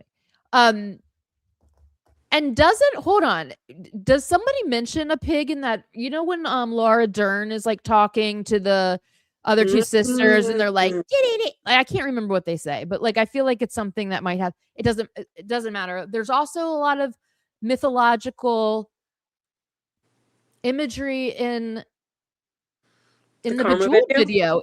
I mean, the Karma video, and in the Bejeweled video, I feel like, isn't there, or is it just in Karma? I think it's just in Karma, but I would have to rewatch it with that eye. You know what I mean? Like looking for mythology stuff. Oh my God, she is her own Roman Empire. That's her Roman Empire. Like she's made her own Roman Empire. She's created her own. Like, you can't undo me. Do you know what I'm saying? I am my own Roman Empire.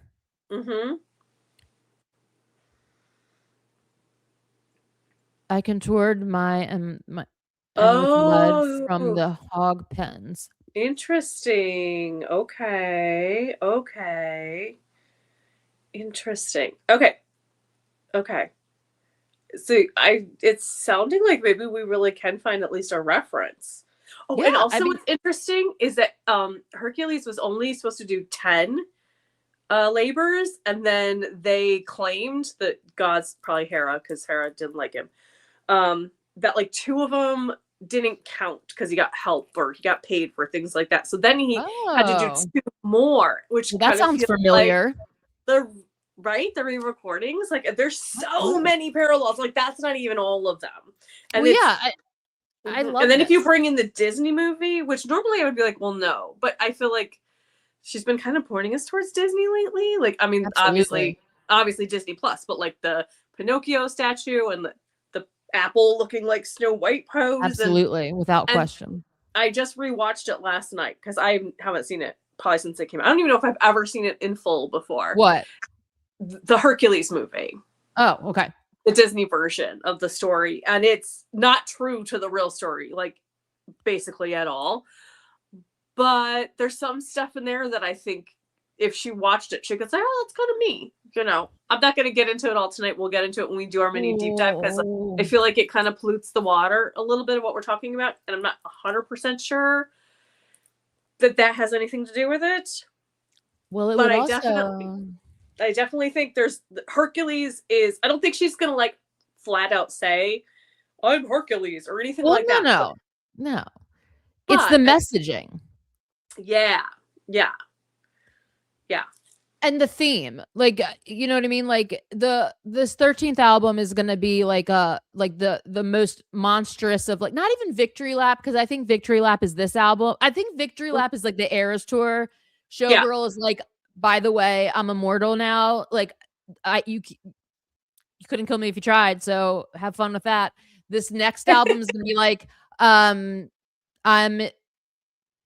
I'm like, I've yeah, like You can't like take away my legacy. I think it's going to be very yeah. braggadocious. I think it's going to be very loud. And this is me, and this is, you can't undo my legacy. Right. And And she says that in the song already. You know what I mean? Mm-hmm. You can't undo my legacy. Right? Mm-hmm. Mm-hmm.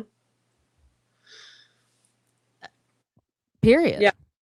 Yeah. So I just think it's going to be that's going to be maybe. And so I still believe that gold is connected, and that maybe gold is the color, and everything's going to be gold. Because everything with, again, those 12 labors was like, you have to get like a gold chalice, and you have to get this golden thing, and this golden thing, and this golden thing. And yeah, I think it's connected. The golden It's apples. a legacy that you can't undo. Mm-hmm.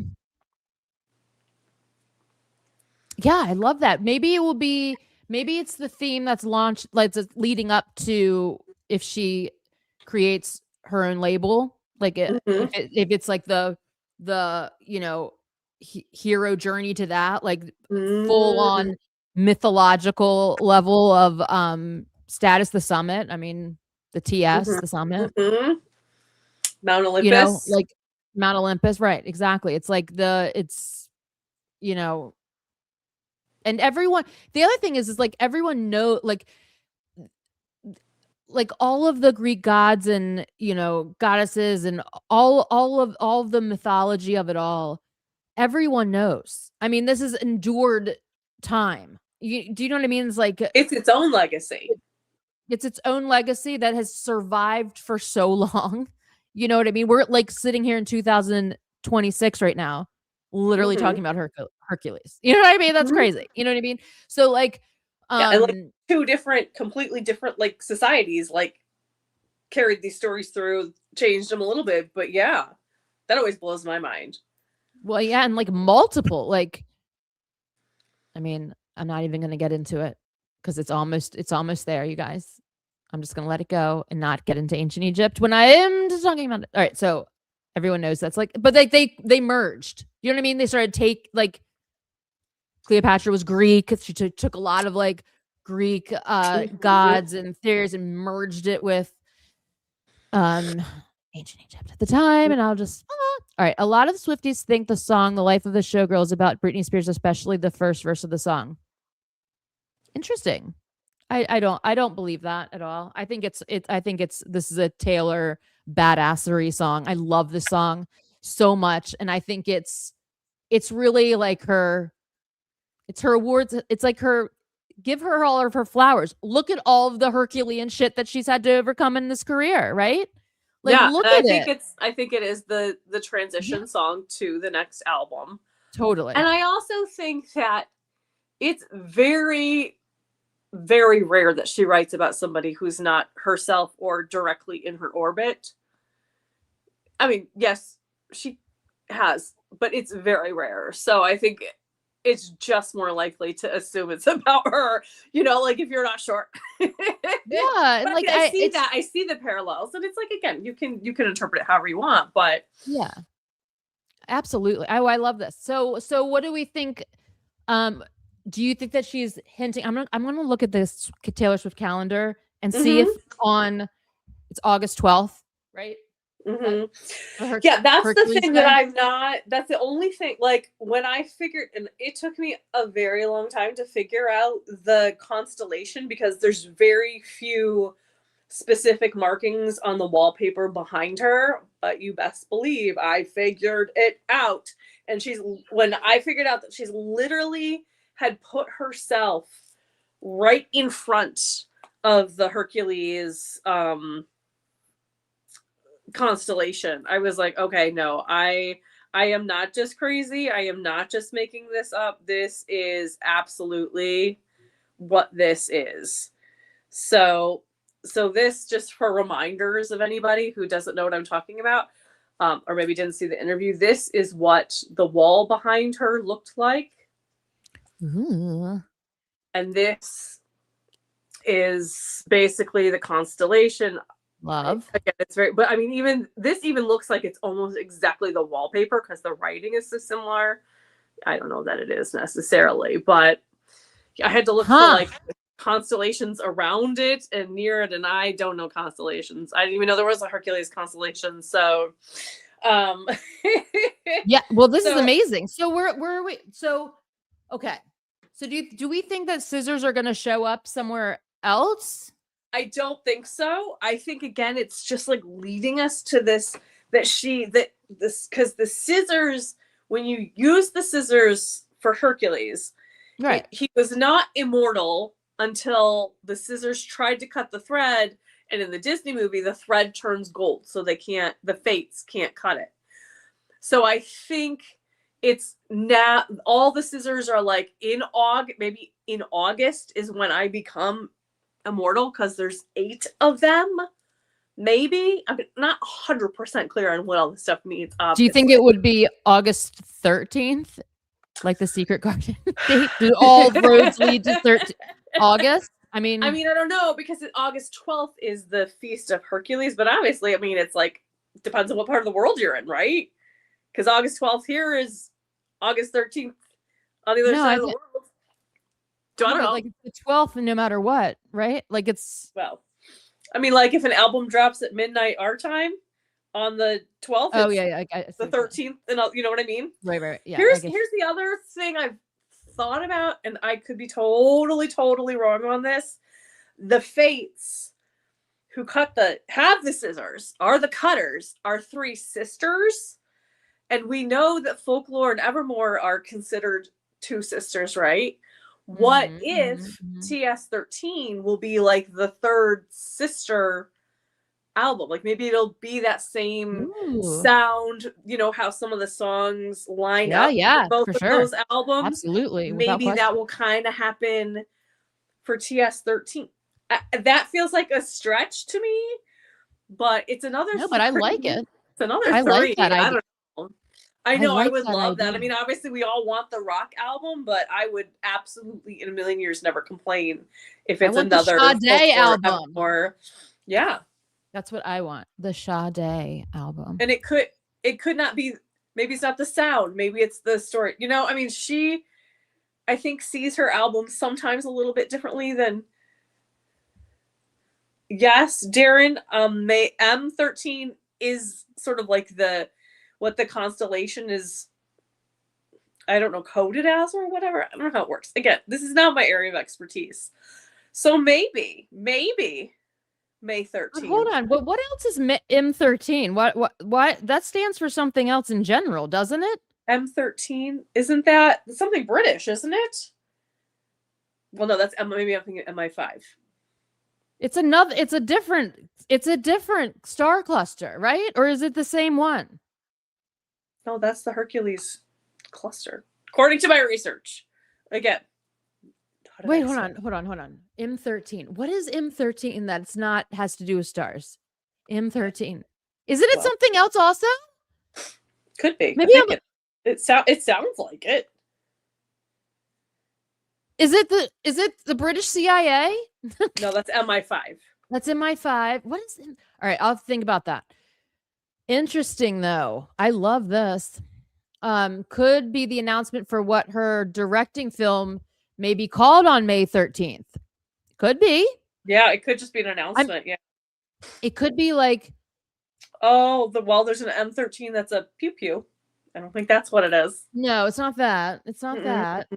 I don't know. Maybe I don't know. Maybe I'm not thinking. It's a Samsung phone. No. No. I don't know. Maybe I'm just thinking of that. Maybe I'm just thinking of the actual cluster. Yeah. It's called the Great Hercules Cluster. Messier 13. Messier. I don't know how to pronounce it. Yeah. Oh, or the wedding. Yes, maybe. I do believe that it's. I don't think she would be Hercules on her wedding, but maybe I'm interpreting it a little bit wrong or differently than she is. So I don't know. Well, I mean, if we look at it in that through that view, I mean, it's kind of the thing that she's been singing about her whole career is like wanting to get to this moment. So it's kind of like she's fulfilled the mission The prophecy. In a way. The prophecy. Her fate. Her Yeah, fate her is fate. sealed. Whatever. Yeah, could be. You know? Interestingly, since we've been talking about movies, before I figured this whole thing out, I was going crazy looking up golden scissors. There is a book called The Girl with the Golden Scissors. Ooh, and nice. the synopsis of it is like a precocious girl who did it. I don't think I have it anymore. But I was God, like the bolter? I was going to jokingly kind of read it to everybody, like maybe she's directing this film. She might be. It's not. I don't think it's a popular book or anything like that. Even better. But then I landed on this mythology things, which seems way too. Maybe it's both. Who knows? I love that. I love the idea of it being like, wouldn't it be cool if she like wrote a song for every like god? You know what I mean? Like a Zeus song, like a Hercules song, like an Aphrodite song, like a Achilles song, like all of them. That would be crazy. And then she like put herself in there, and she'd be in like the pantheon of like mythological creatures. Maybe the first music video from TS13, she will kind of do that. Maybe she'll be different. Maybe she'll be Bacchus and like, and Dionysus and, all of these. You would really love this. Yeah. Who knows? But I wonder if she's just going to like go way over the top of like. Wait. Being a goddess. Uh-huh. Like being carried in like Cleopatra kind of, in that like, thing. And that would be crazy. I really did try to tie it to Cleopatra Elizabeth Taylor, but I couldn't quite get, so maybe there's something there. I don't know, but. You mean. All the mythology stuff. Oh, okay. Ooh. I mean, I want it. I want it so bad. I want it so bad. Hold on. Hold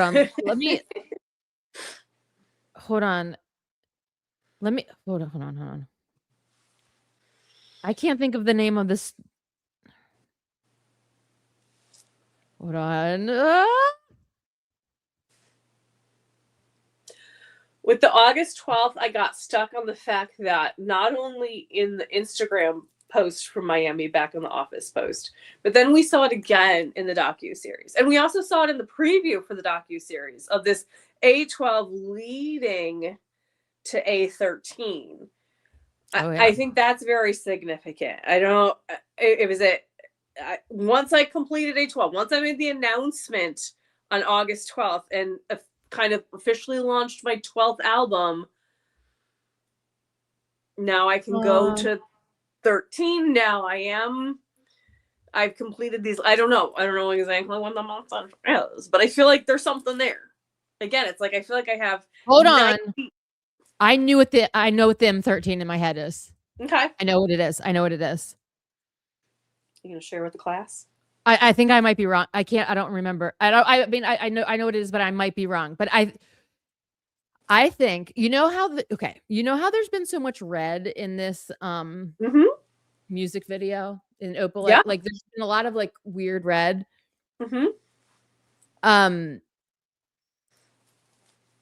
I think that the Red Tour actually started on March 13th of 2013.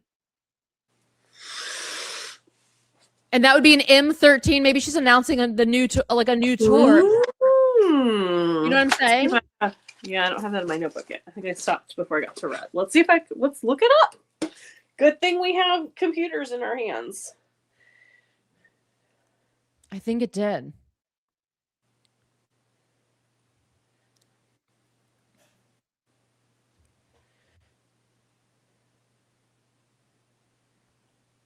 would help if I could. And it would also be a 3. March 13th, 2013. 1313, 31313. Ooh. There's a lot of 3s and callbacks to like different events going on, because okay, so we have now possibly a reference to the Red Tour. Mm-hmm. Then we have a callback to when Tortured Post Department was released, April 19th. Oh,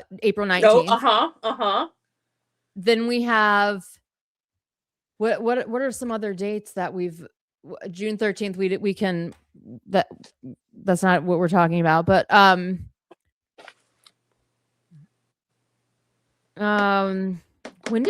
was the date of when did the 1989 war start? Hold on, let me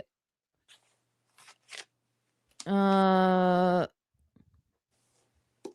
think it was in May.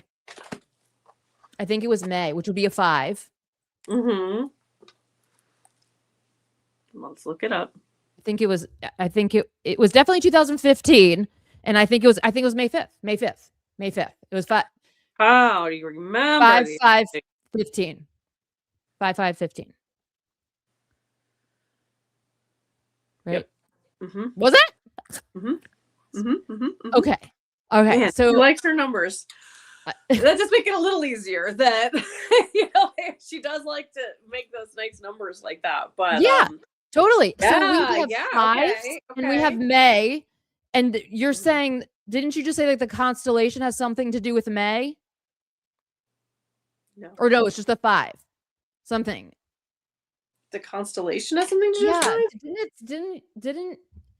Didn't you say Let me look something back that? at my notes in case I forgot. Either way, we've got a 5, we got 3s, we've got what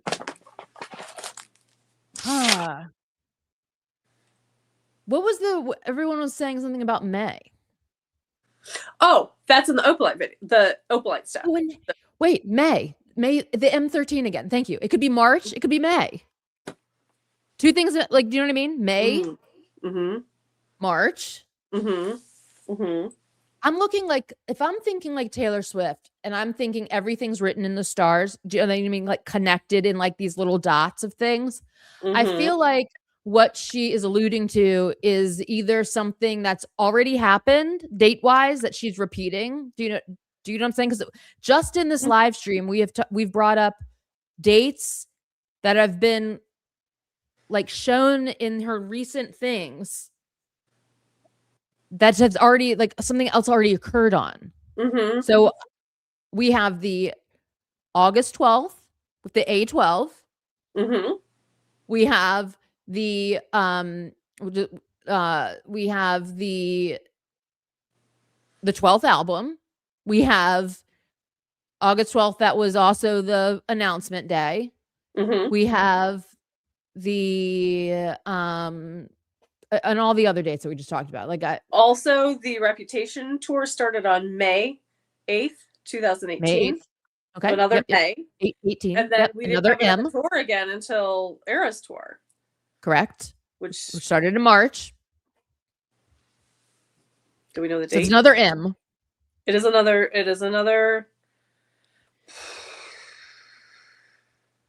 That was like the 23rd, though, I think. March 17th, 2023. March 17th. Yeah. Okay. So yes. Maybe and the Secret Garden came out on August 13th, 1993. And it's the calendar in the Opalite video. It's August 13th, 1993 in the Opalite music video. And I mean, so we have a lot of shit going on. I don't know. We have a lot of dates. We have Hercules. We have all the scissors. I think that's right. I think that they have to mean something. And I really love the cutting, the whole, I love that the 3 fates and all of it. It aligns in a cinematic universe where Taylor Swift lives. You know what I mean? Exactly. Where it's also like the character arcs, the character on a mission. Do you know what I mean? Good, like the whole, all of it. It's the hero's journey. Yeah. So I love that 100%. And now we have a lot of dates also. And we have Roman numerals still. So we have a lot of Roman vibes. Yeah. We have a lot of, like, oh my gosh. It's like almost like we have now more questions than we originally started with. This is the conundrum that I'm feeling myself in. I feel like an overwhelmingly amount though, this cycle, because again, there's so many things happening. Oh yeah, you're right. Yes, thank you, Darren, for remembering everything we said. we have the 5 from like the 5 live released April 19th again, 1993. So that's a Tortured Poets reference and a George Michael reference at this April 19th. We have another 5. We've got Secret Garden Behavior. I mean, we got lots. So basically we have to be on alert all of March, all of May, all of August, and probably in between. So no big deal. Just a couple months. But like a lot of them are like, what? It's obviously like 13. We should just add up all these. Like that's 10, 11. That would be 4. I mean, we should like just add, I don't know. There's a lot of repeating things going on. Do you know what I'm saying? End April. Yes. Like, oh my gosh. We have like key moments, but a lot of M's. So many M's. I'm getting confused with the M's. Yeah. We've got M13, the constellation. We have March 13th, May 13th. We have, I mean, we've got a lot. You guys. And March 13th is a Friday the 13th. Ooh, I love that one even more. Yeah, so that's even more significant. Wait a minute. Hold on. When did let me hold on. Let me She's cooking. I have to do this really fast because I don't know the hold on. Ooh, I love all this. And then what is the double? I love it. Excellent job, by the way. Thank you. I will never ever get over the excitement of when you start to like unpeel the stuff and you think, well, what if this is, look it up and and then you get the like result. Exactly. Like what this is like like why does this work? Yes, like this is crazy. Yes, I love the smartest person in the world. Absolutely, and it's like this euphoric feeling for sure. When I read the golden apples, I almost fell out of my chair. I know. We need to research that a bit more. I know. It's only 3 apples in the story, unfortunately, but also 3 fates. So now we got 3s again. We have 3s again. When you add them up, it makes 6, like the Reputation album. Hold on. Let me just. Yeah. We're gonna tilt into Swiftie Zoomy territory pretty soon, I think. Hold on.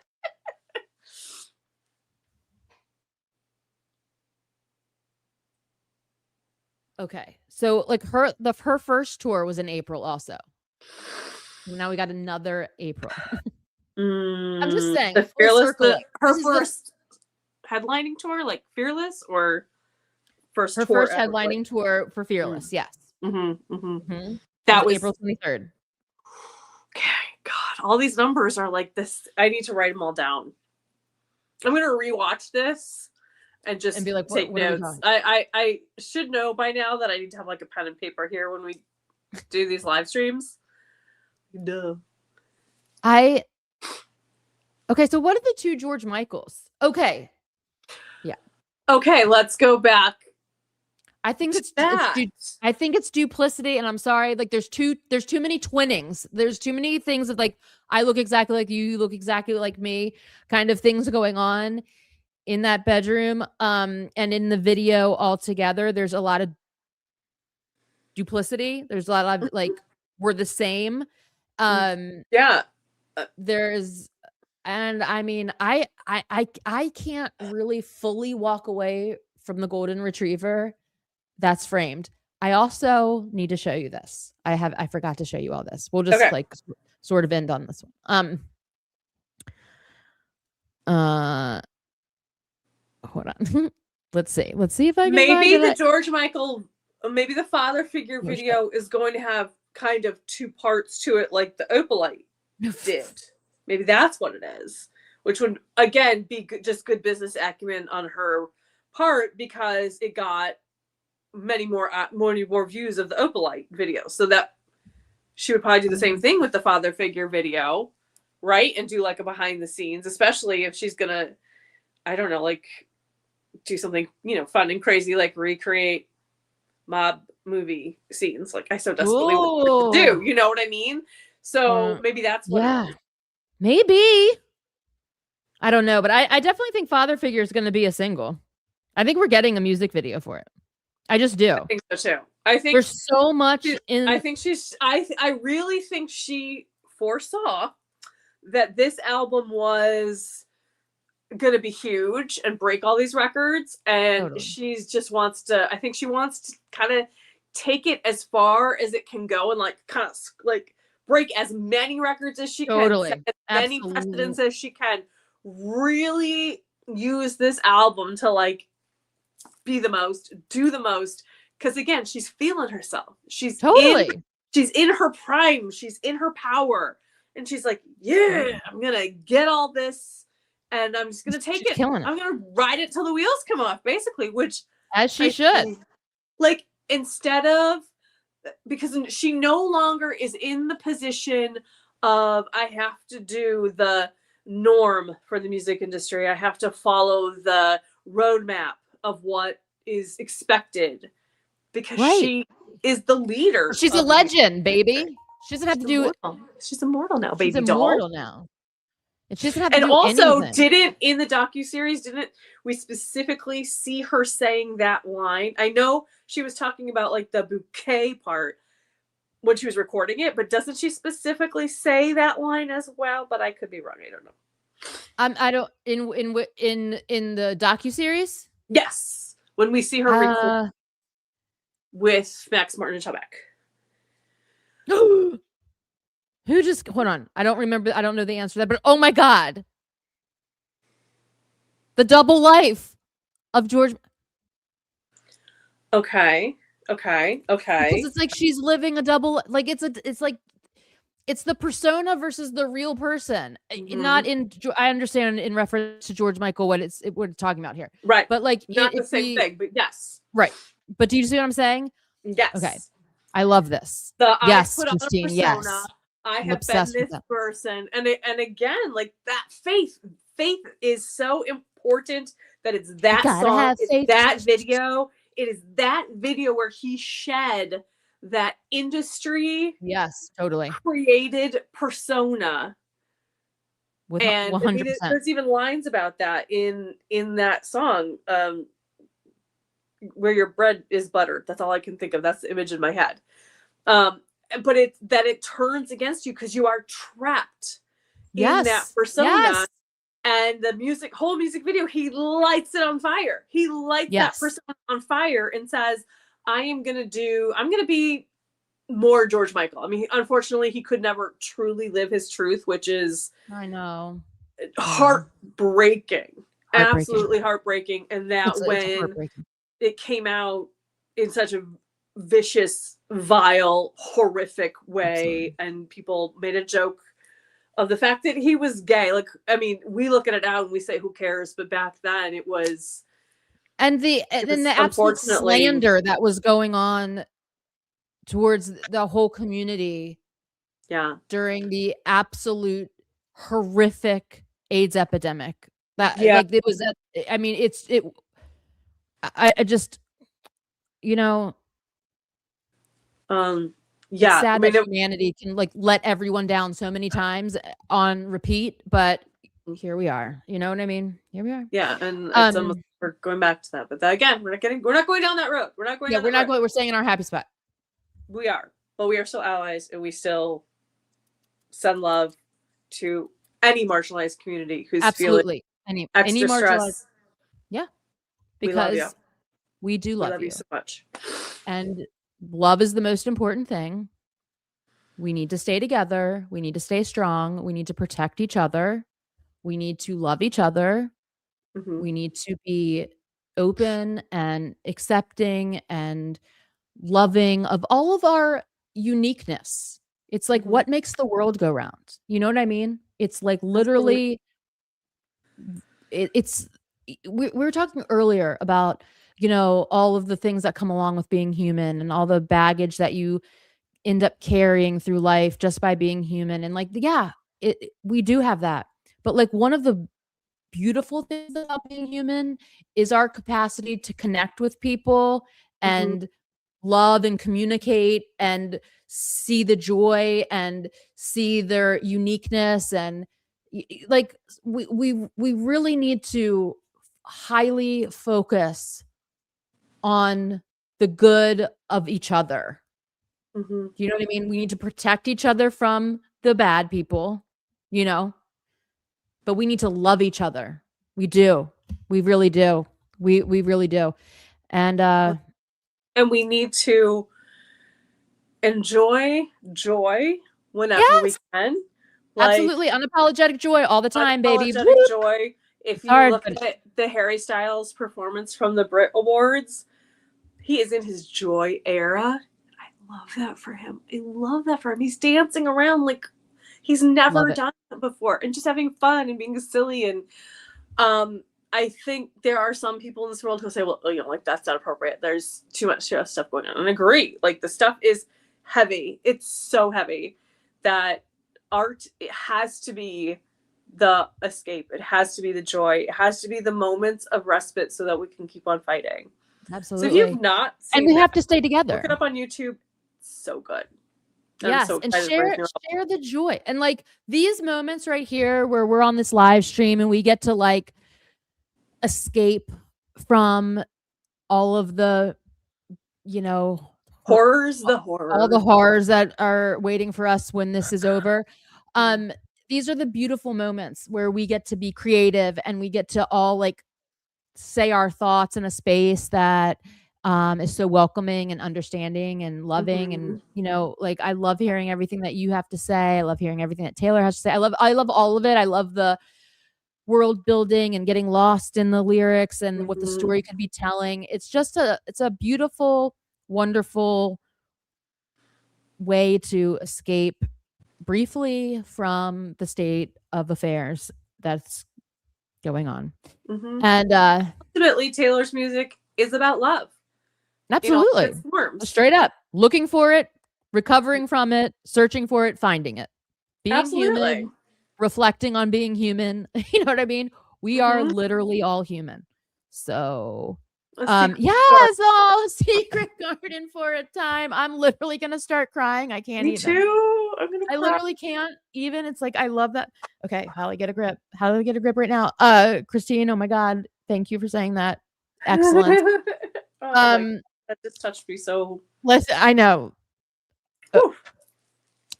It is, that's 100% exactly what it is. A secret garden for a time. Like, and we have the key. We all have the key. And I'm literally gonna start bawling because I can't even. This movie, I love it. The book, the song I Hate It Here. Like I am it's the song I Hate It Here got me through one of the hardest times of my life.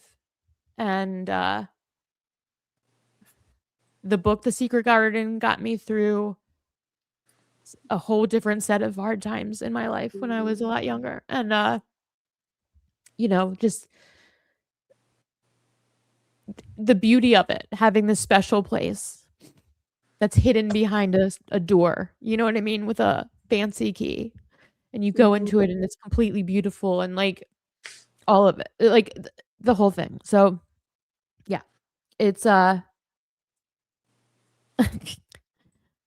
thank you for saying that, Christine. Like I'm getting overly like emotional, but and honestly, we've gotten so many comments and messages in the last couple weeks of people reaching out and really communicating that these live streams or just this community is a respite for them, whatever they're dealing with in their lives, and that they appreciate the positivity and they, you know, all those things, and that's why we're here. That's why we're here.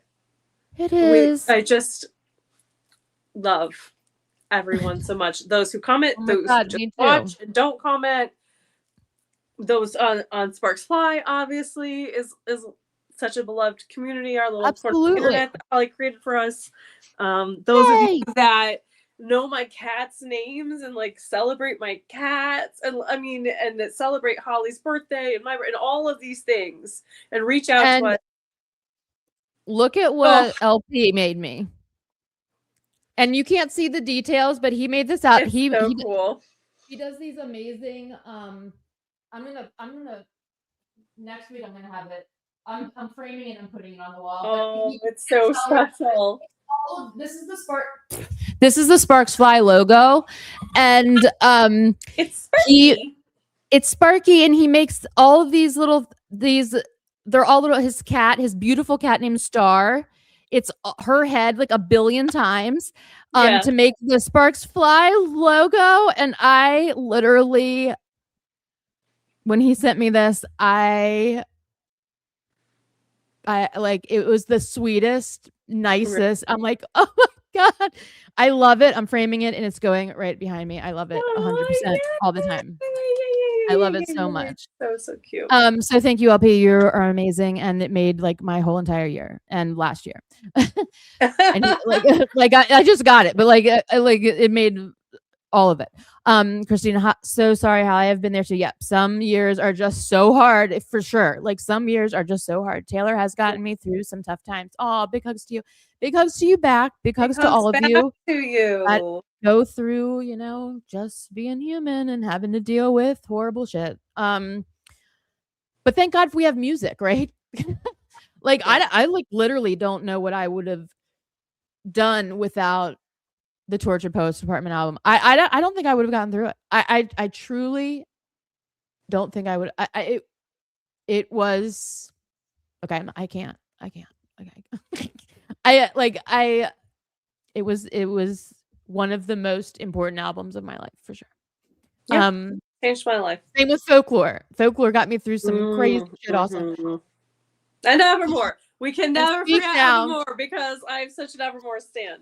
Yeah, I mean all of them, but like, you know, I've said this story a million times, but I truly meant it. Like when Tortured Poets Department came out, it was the first time in my life that I was so sad to hear about an album announcement, because I was like, my deep love for Taylor, but I was like, this is gonna be the first time I don't relate to an album of hers at all. And there's nothing more sad than that. Like that's never happened to me. I've like connected with everything that she's ever written at that exact moment. And I was going through such a catastrophic amount of shit that was like truly like unspeakable and crazy back to back, true like PTSD, massive things, right? Grief, horror, like all of these things that I was like, there's no way that her, like, I'm going to miss the joy of it. I'm going to miss the connection of it because of the uniqueness of all this catastrophic shit that I'm going through. And when I played that album, I am telling you right now, I couldn't believe it. I could not believe that the words that I was hearing were exactly what I was going through. It was remarkable. It was like, it took my breath away, and it also kind of makes you go like, other people go through this. You know what I mean? It's not a singular, it's not just you. And also grief and sadness happen for so many different reasons, and not just for the same things, but the words still hit and heal you in no matter what the situation is. I'm sorry, I'm like overly crying. I can't help it. Like it's all just, it's starting to come out. So just yay to Taylor Swift. We love you 100%. Father Figure is the third single. Maybe Elizabeth Taylor is the fourth single, and both will get music videos. I need this so bad. Like, I would love it. I need a Life of a Showgirl video more than I can even express into words. I literally can't. Listen, maybe since she's sort of rewriting the standards, right? Like she could make music videos for any song she even if she decides not to release it as a single. I mean, all of these songs were in the top 10, top 12 for how many weeks, right? I need the visual story of all of them. Yeah. Just all of them. I know. I literally need them all. I need them all, but I mean, I get choked. So there's something in Life of a Showgirl that like I can't like I just immediately start crying when I hear it. Like it and from day one, like there's something about it, even before she starts singing. But that chorus and the last chorus takes me out on the floor like almost every time. It's like so. I'm obsessed with it. I love it. Opalite, the bridge, can hardly even talk about it. It's so beautiful. I can hardly even talk about it. I can hardly talk about it. I can hardly talk about it, guys. I can hardly talk about it. I can't even think about Eldest Daughter's Bridge. I can't even. I know. Yeah, I can't even. Okay, so.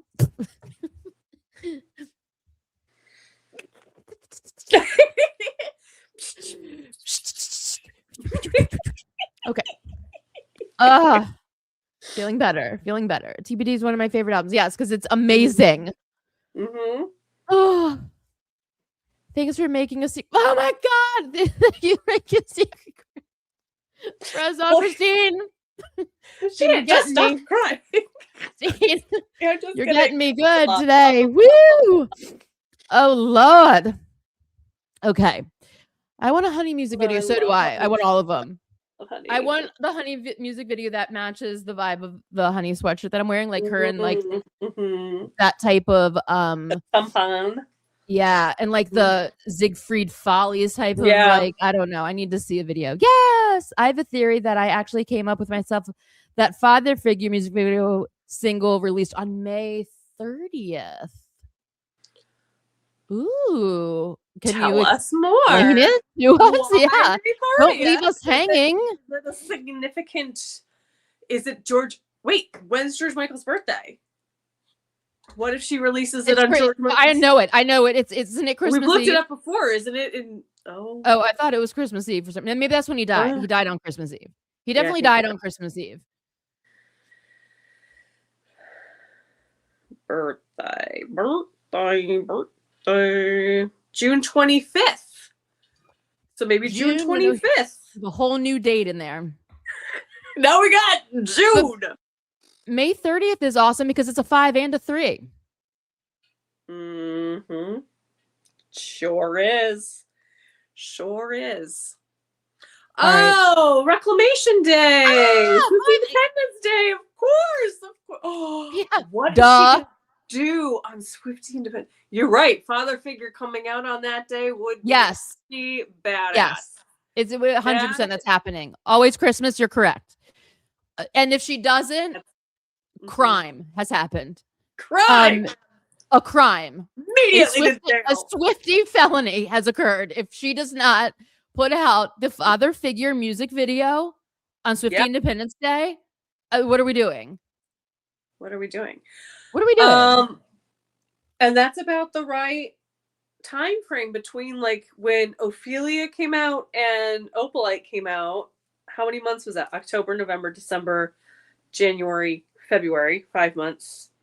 February, March, April, May, 4 months. So almost 5 months. So it's about the same amount of time. Yeah, but see, like something has to happen because this is like okay. So let's just be logical about this. Our girl loves a lead-in too. Yeah. So like the Songwriters Hall of Fame is like such a massive big deal, and I feel like there's going to be a lead up. You know what I mean? She's not going to be like out of the press, then all of a sudden she's going to do she's going to be a lead. She wants to be number 1 on the charts when this happens. I guarantee you, that's her aim. Yeah, But if she puts out Tim McGraw or something, or a vault song from debut, if she puts out a vault song from debut in May, maybe like a month before the songwriters thing, that would go to number 1. Or if she does Tim McGraw as a duet with Tim McGraw, number 1. It would be number 1. Speaking of, and we're not going to do this tonight. A, because we've already gone a long time, and B, because I want you to think about it. Ever since I, a couple weeks ago, brought up the possibility of Taylor Swift doing a duets album, Oh my God. I now have dream duets and like mashups of their song and her song that. Yeah. So think about like your top 3 dream duet mashup scenario that you would like. Sade and Taylor Swift. Okay, but you have to come up with the songs that match too. Oh, okay. Like a Fiona Taylor song and a Sade song. Do you know what I mean? Okay. That maybe could match up. I'm gonna give you, and we'll address it. Not this ain't no ordinary love mixed with. I'll just do it right now. This ain't no ordinary love. I wanted to give you time, but okay. Mixed with ooh, what would I mix it with? I don't know actually. I need more time. But I'm just gonna throw in Fiona Apple and Taylor. I will also add Eminem and and Taylor Swift, and I will. Yeah. Okay. I think that, but Sade. Okay, here are mine. Again, I'm gonna wish I wrote them down because I'm gonna forget. Okay, first of all, I want Dolly Parton, and I want Taylor Swift, and I want it to be a mashup of Jolene and illicit affairs. Oh my God. Nice. Yep. I love. I want, what was the other one I had? I had another one that was so good. I don't know the songs because I don't know the music, but if Taylor Swift and Bad Bunny did a duet, that would be fun. That would be super absolutely explode. I would. So I want that. Ooh, Darren, yes, criminal and vigilante shit. Yes. Definitely need that. But hold on, I have the ordinary love and guilty as sin. I'm gonna mix it. I'm gonna mix it and see if it sounds good. But yes, oh my God, criminal and vigilante shit would be. It would be so good. So also would Paper Bag and the Bolter would sound amazing together. Also, how about the Chicks? Down Bad with. I know that she's already done a duet with the Chicks, but did not do the Chicks really justice with Bad Bunny. Ooh. What if we had Not Ready to Make Nice? I just want Taylor to sing Not Ready to Make Nice anyway, because that would be amazing. And what was the other song I thought of? I mean, there's like a million, but Who's Afraid of Little Me, maybe? And Not Ready to Make Nice. Ooh, I love that. And again, I don't know how the Songwriters Hall of Fame works, but Alanis is getting inducted with Taylor, and if Alanis and Taylor sing together, my head will explode. I mean, I know they've done a secret song or whatever together before, so they have performed together before, but if they do a duet or something, I have a crazy one. Okay. I have a crazy one. What if it's Taylor and Lady Gaga? Lady Gaga singing Always Remember Us This Way, cutting into Wildest Dreams. Say You'll Remember Me Standing. Can we hear it? I can hear it for so good. I would die. Gosh. Amazing. I would love that. My life would be complete. That would be amazing. Always remember us this way. Yeah. Oh, I got chills. I get chills just thinking of it. I need to make it happen. Woo! Let's mix it. Let's see those two together. Cool. No, I'll just mix it myself. Yeah. Yeah. Let's just performing it. It would be even. I would literally. I mean, I don't think I'd be able to handle it. It would be too much amazingness all at once. Okay, so did you say Alanis Morissette?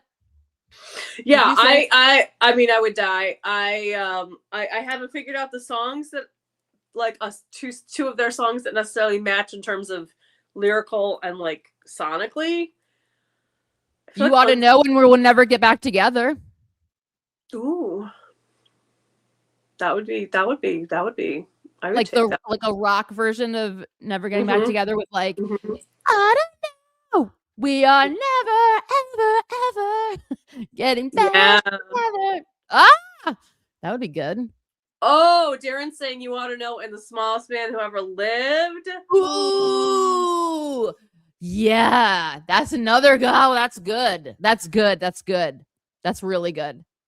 That's really I good. don't think I would survive that, but I would like to try. I would like to try as well. I would like to try. I would take that. I would take the gamble on that one. I would take the gamble on surviving just to hear it. It's worth it. That's worth it. I want to hear Taylor sing the "You Ought to Know" part and Alanis sing the "Smallest Man to Ever Lived" part. Like, switch it. Oh my God, I would die. Oh my God, I would die. I doubt as long as Travis is playing for the Yeah, I don't think she's ever doing the halftime. I don't think she's ever going to do the halftime because of the whole. Like, nah. You can't like use it for advertising. You can't the demon. Like, it's not. It's ooh, Stevie Nicks. I'm sorry to interrupt you, but are we talking about Stevie Nicks? Yeah, that would be good. Oh yes, that was the other one I thought of. Landslide was something. But I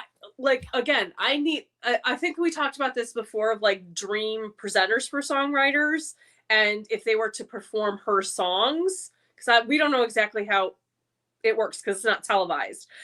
But I want Stevie Nicks to perform "You're on Your Own, Kid." Oh my God, I would die. Right? Yes. It's so meaningful to her, and it has like so many. But I also want her to perform Clara Bow. Ooh, so she can say her own name. Ooh, yeah. That would be good. That would be really good. Mm-hmm. That would be excellent. Mm-hmm. I really want to hear Taylor sing Joni Mitchell's "Both Sides" now. I think I would have. Has she never sung it? That is shocking. I feel like I've never heard her sing "Both Sides" now because I feel like it would be ingrained in my entire soul. But it's one of my favorite songs of all time. I've never heard her sing that. If it's out there, send it to me. I've dreamt of a Taste TV collab on an actual album. Oh my God, it would be so great. You guys, it would be so good. It would be so good. It would be so good. After a video I saw about the Super Bowl, I am convinced she's not doing it. Yeah, I don't think so. Brittany has said that she is done with the US. She will never be performing again. And I know I saw that. I mean, she could change her mind if she heals a little bit more or, whatever she needs to do. But I respect it. If she doesn't ever perform again, if she doesn't feel she can, if she feels that it will harm her in any way. Literally, I would not perform ever again if I was her. Like the shit that she's been through, let her live in peace. But and whatever makes her happy. It hurts my heart because I want her to, because I love her. You know what I mean? It hurts my heart, but I get it. I get it. Like she has been. Her peace is more important than anything. Absolutely, and she. Oh man, it's unbelievable what they did to her. Yeah. I read today 5 more years until she's eligible for the Rock and Roll Hall of Fame. 2031. Stevie could induct her, right? 5 more backwards years? 13 and that 31 right there. And 2 of them. Yeah, that's amazing. That's amazing. She immediately needs to be in there. Like she should be able to skip ahead. Yeah, I love. You know what else would be who was it? I think somebody last week was theorizing that if Travis didn't play for the Chiefs, that maybe he would go to Cleveland because that's where he's from, and play for the Browns, even though the Browns are not a very good team. But my best friend lives right outside of Cleveland, and I was like, oh my God, what if they move there? What if they move there? And like you live by Taylor Swift and Travis Kelce, and that's where the Rock and Roll Hall of Fame is. So maybe she would just show up there or do things. Oh my God, that's too much to even that's too much to even comprehend. Do you know what I mean? I would lose sleep at just the idea. The mere fact, my best friend's her happy place is Cedar Point, which obviously Travis owns a stake in now. Yep. The mere fact that she goes there so often and that she could run into Travis Kelce at any given time just absolutely blows my mind. My mind. Yeah. It's almost too much to comprehend for sure. I've been wanting a Taylor, an El Horan collab since he popped out on the rep tour. Absolutely. Don't know what song, but he's covered Lover. Amazing. Wait a second. What about Taylor and Harry Styles now working together? Oh, cuteness galore. I would love that. He's got an incredible I voice. think that they are both like moved on, healed. Oh, and then absolutely. Like, yeah. If the music on his new album is still this like joyful, dancey, like they're both kind of in this like dancey, joyful, vibey era. That'd be fun. That would be fun. It'd be fun. Be a lot of fun. Okay. Okay, hold on. I also need this in styles of music, or maybe even in this scenario that we're talking about, a collab. Mm-hmm. I personally need a Taylor Swift Portishead collab.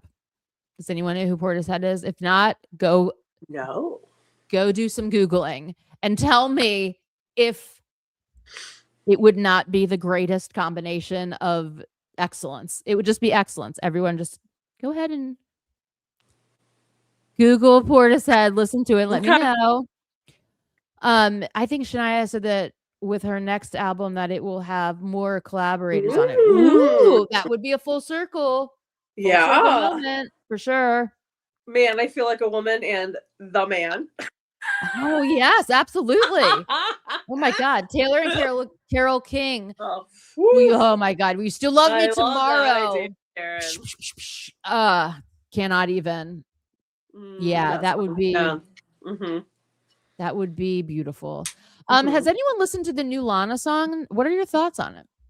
The white feather. Wait, I forgot that. The white feathered tail deer hunter. Yeah, right. It's very interesting. I love Lana's voice. Lana's got an incredible voice. I'm sorry, it's incredible. It's just incredible. Her voice is incredible. So I just have to throw that out there. So props to her. Great song. Interesting. It's Lana-esque. So it's kind of, it's like, it's interesting. But her voice is so spectacular. Like, she's got one hell of a voice. And again, it's one of my reasons why I like Snow on the Beach. Is one of my favorites. With the more Lana, love it all day long. Other interesting album I listened to this week was Charlie XCX's a companion album for Wuthering Heights. Is it not the soundtrack? I think it's like a companion. It says like the companion album. I haven't seen the so I don't know. It is, how do I describe it? This is what I think. I think it could win some awards because the production is so incredible. The production is literally incredible. But it's like it sounds like a thriller, goth pop, lusty club inspired. I don't know how to describe it. It's very, very unique. The production is with orchestra, with like an orchestra without orchestra strings, all mixed in, and love that. The sound production, the quality of execution is incredible. I'll just say that. And it's very unique. It's good for her. I mean, it's wildly last week about like change it up, do something different. You can't stay stuck in this. And I love it. If she's got that in her, I want to hear it. Let's do it. It's very avant-garde. Love it. Love an avant-garde. It's wild. Yeah, it's wild. Lana has the most, oh my God, I know. It's like I can't eat. Her voice is literally intoxicating. That when she gets into the chorus of White Hawk Feather Deer Hunter, I can't even say it right. It's literally mesmerizing. Yeah, her song titles are complex. It's incredible. She's incredible. Taylor and James Taylor, who she's named after, would be fun. She's named after him. Yeah, absolutely. It would be super great. Oh my God, I would love Wild that they've never. I know. I liked it. It's very unique. Yeah. I don't know which one you're talking about. The Lana. Yes. Yay! Oh, I'm sorry. No, she's talking about the Wuthering Heights, I think. The Wuthering Heights, because you asked Charlie XCX. It is. It's parts that are like scary sounding. Like, what is happening here? But like, it's the production's excellent. It is the soundtrack. Okay. Then it's the production. Amazing production. I will. It's great. It's amazing. What year did she Shania.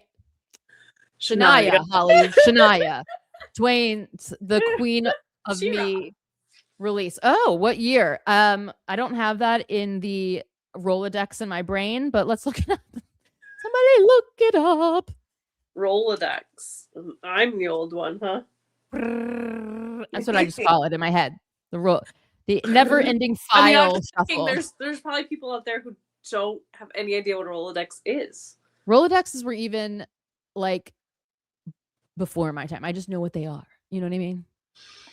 Because I liked office supplies. Everybody does. And vintage TV shows. You know what I mean? Yeah. Mm-hmm.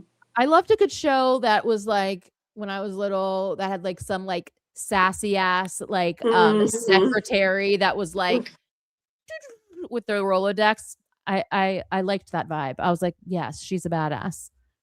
Or like when Harry Met Sally, when Carrie Fisher pulls out the Rolodex and she pulls out the card and didn't you get married last month? And she folds down the corner. Married. She puts it back in. For the whole badassery of like 9 to 5. Yeah. 9 to 5 is so good. It's like literally the greatest. Oh, I know. I saw an Instagram. Oh my God. Jane Fonda killing all three of them. Dolly, Jane, Lily. Yes. Oh, Lily Tomlin. And then it's so good. The show Grace and Frankie that Lily Tomlin. Oh my God, it's so good. Listen. It's so good. If you haven't watched it, it's on Netflix. There's like very good. 4 seasons or 5 seasons. It's hilarious. Watch it. I'm obsessed with Jane Fonda. I think she's I know she's amazing. And if anyone needs an incredible documentary to watch Jane Fonda in 5 acts. It's I've heard that's very good. It's incredible. It's her documentary. She narrates the whole thing. Like it's so good. It's so good. She's an epic badass in every way. There are 2 songs on her. Yeah, like that's the Charlie one, I'm assuming. Yes. And why first I was talking about Lana. Charlie is the one I purchased. Okay. Nice. Okay. There you go. Nice.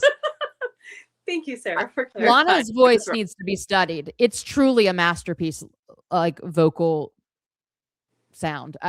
Her voice is quite literally like amazing. I think 2022, maybe a little earlier. Shania? The Shania album? I don't know. I lost track. What was her massive one? What was that even called? What was like her huge? The Man I Feel Like a Woman one?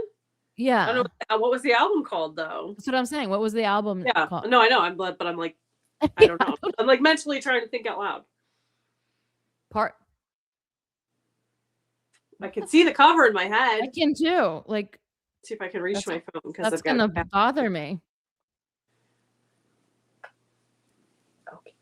Oh. Come On Over. Was it Come On Over? Oh, the Woman in Me. The Woman in Me. Well, they're both amazing. I mean, both of those are amazing. Yeah. Oh, come on over. Queen of Me came out. I can't read. 2023. Nice. She's another badass in every way. Shania's a badass. Wait, hold on. I skipped this one. Okay, so I think that was when Carrie Underwood even released her last album. Okay, nice. Or you're like, Woman in Me. Absolutely. That album's excellent. I wish Lana would make another like Off to the Races. I wish. Well, I mean, I want to hear this whole Lana album when it comes out. I mean, do we just really think she's going to name it Stove? Is that for real? Is it like a play on Sylvia Plath putting her head in the oven? Because like, I mean, isn't that what like it's a picture.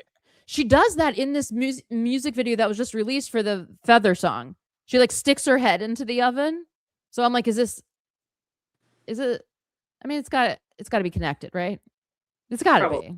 It has to be. But a stove is not an oven, so I don't know. I'm not. Yeah, you're right. It's stove is not an Lana like person. I've never really. That would be very Lana-esque. Like, so I'm gonna not be part of this conversation because I have no idea, one way or another.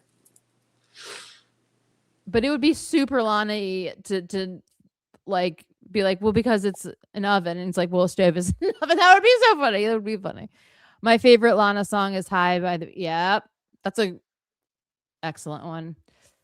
I don't know what my favorite Lana song would be.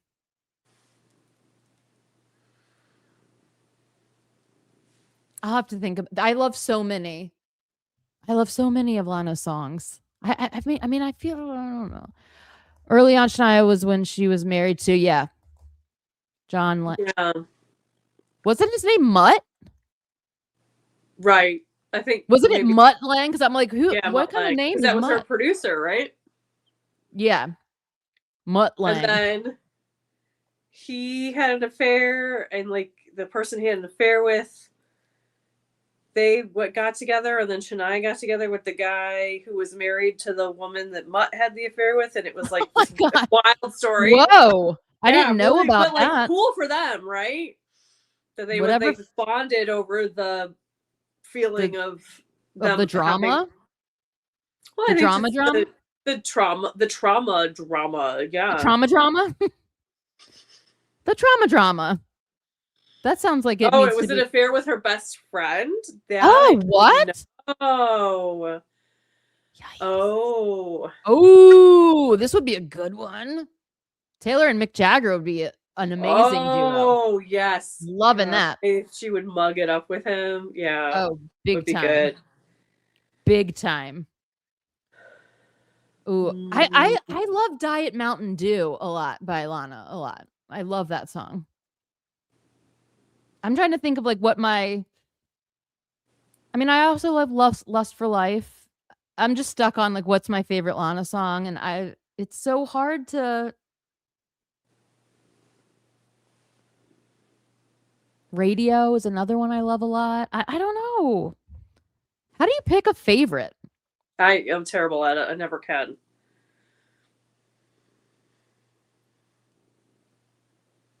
Of anything. Yeah, it's too hard. She's so good. Okay. So, yep. Oh, so his real name is John. Oh, that makes more sense. That's so. Oh, all right. All right, guys. It almost. I guarantee she did lose her. I remember that. Yeah. Oh, very dramatic. I forgot that she lost her voice. Yeah. I remember hearing that. Yeah. Oh my God.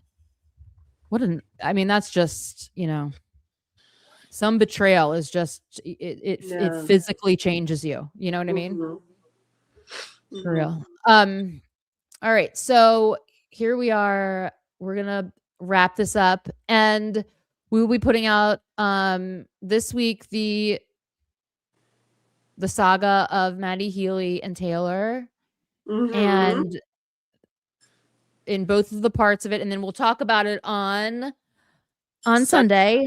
And then in the meantime, also everyone, like, let's be looking for mythology, some Herculean things. Let's look for like let's just keep on with the Roman vibes, right? The Roman like mythological things. Let's maybe somebody make a spreadsheet with all these dates on it. I feel like we have a lot of dates going on. And now we need to figure out the bathtubs. We figured out the scissors. Oh yeah, we need to figure out those bathtubs. We need to figure out those damn bathtubs. I still can't figure out the bathtubs, to be honest with you. They're popping up a lot though, and it's just 4 that I can think of, but maybe there's more. A lot of bathtubs. There's the Reputation one too, so there's 5. 5 again. 5. I also thought, what if, since we're talking about immortality and living beyond death, what about that tombstone ornament? What if that was connected to the like immortality beyond death thing? Ooh, like I don't even need a grave because I'm immortal. I was supposed to, but I didn't because I wrote. I mean, really, literally. I don't know why she did that to us. Yeah, there's probably something like that, but like still, that was mean, Taylor Swift, to do that to us. Show us that ornament. I don't really want it. and then just not. Maybe next year, guys. I don't know. Maybe they'll be like in the next album. There'll be lyrics like, you thought you were getting that ornament. Wrote my name on the gravestone, but I never laid just down kidding. for you to, yeah. Ooh, look at you writing songs on the fly. Now, what if she put that in there? We'll all evaporate. Seriously. Seriously. There are already, yeah, that would be crazy. But awesome. We can hope for it. We can hope and pray for it. Yeah, there's already a 6 degrees with Taylor and Shania's ex Mutt Lang being the manager of Def Leppard and Taylor's tour manager, Def Leppard's drummer's brother. Whoa. That's crazy. That is crazy. Wow. Love it. Well, hold on. Oh, okay. Wow. Yeah, that is cool. Very cool. That's very cool. I love knowing stuff like that. I didn't know that. I will look for the Hercules parallels with lyrics. Great, Derek. Nice, everybody. Yeah. I'm very excited. People get pictures too, and maybe not just lyrics, because we know the apples are a part of the photo shoot. So maybe there's other or music videos like we talked about, or like visuals. I think they would have to be fairly well-known visuals to sort of count, but maybe not. I don't know. We didn't even talk about Carly Kloss's magazine with Jack Antonoff on the cover using the Showgirl colors. Because I didn't even know about it. I did not even know about it. We'll save that for next time. Okay. We'll just add that in. We'll add that in. There's a lot going on, as usual. As always. Yeah. Life of a Swiftie, man. So anyway, we've had a great time. We've laughed, we've cried, we've pondered, we have noodled it through. We've done all the things. We love being here with you guys and girls and everyone. And looking forward to your reactions of the Maddie saga. Yes, come Sunday with questions, thoughts, comments, whatever. And don't get mad. Because I get really, there's some that are reaches. And I know this. I'm referencing it, but I know that some of them are reaches. But some of them aren't. Mm-hmm. Some of them aren't. And you can't convince me otherwise. So anyway, we all love you. And till then and always, peace. Peace. Love. And Swifties. Forever. Bye. Bye. Good night. Have a great week. We love you. Good night. We love you all. Woohoo. Bye. Yay. Bye-bye. It never lets us just log off quickly. That's it doesn't.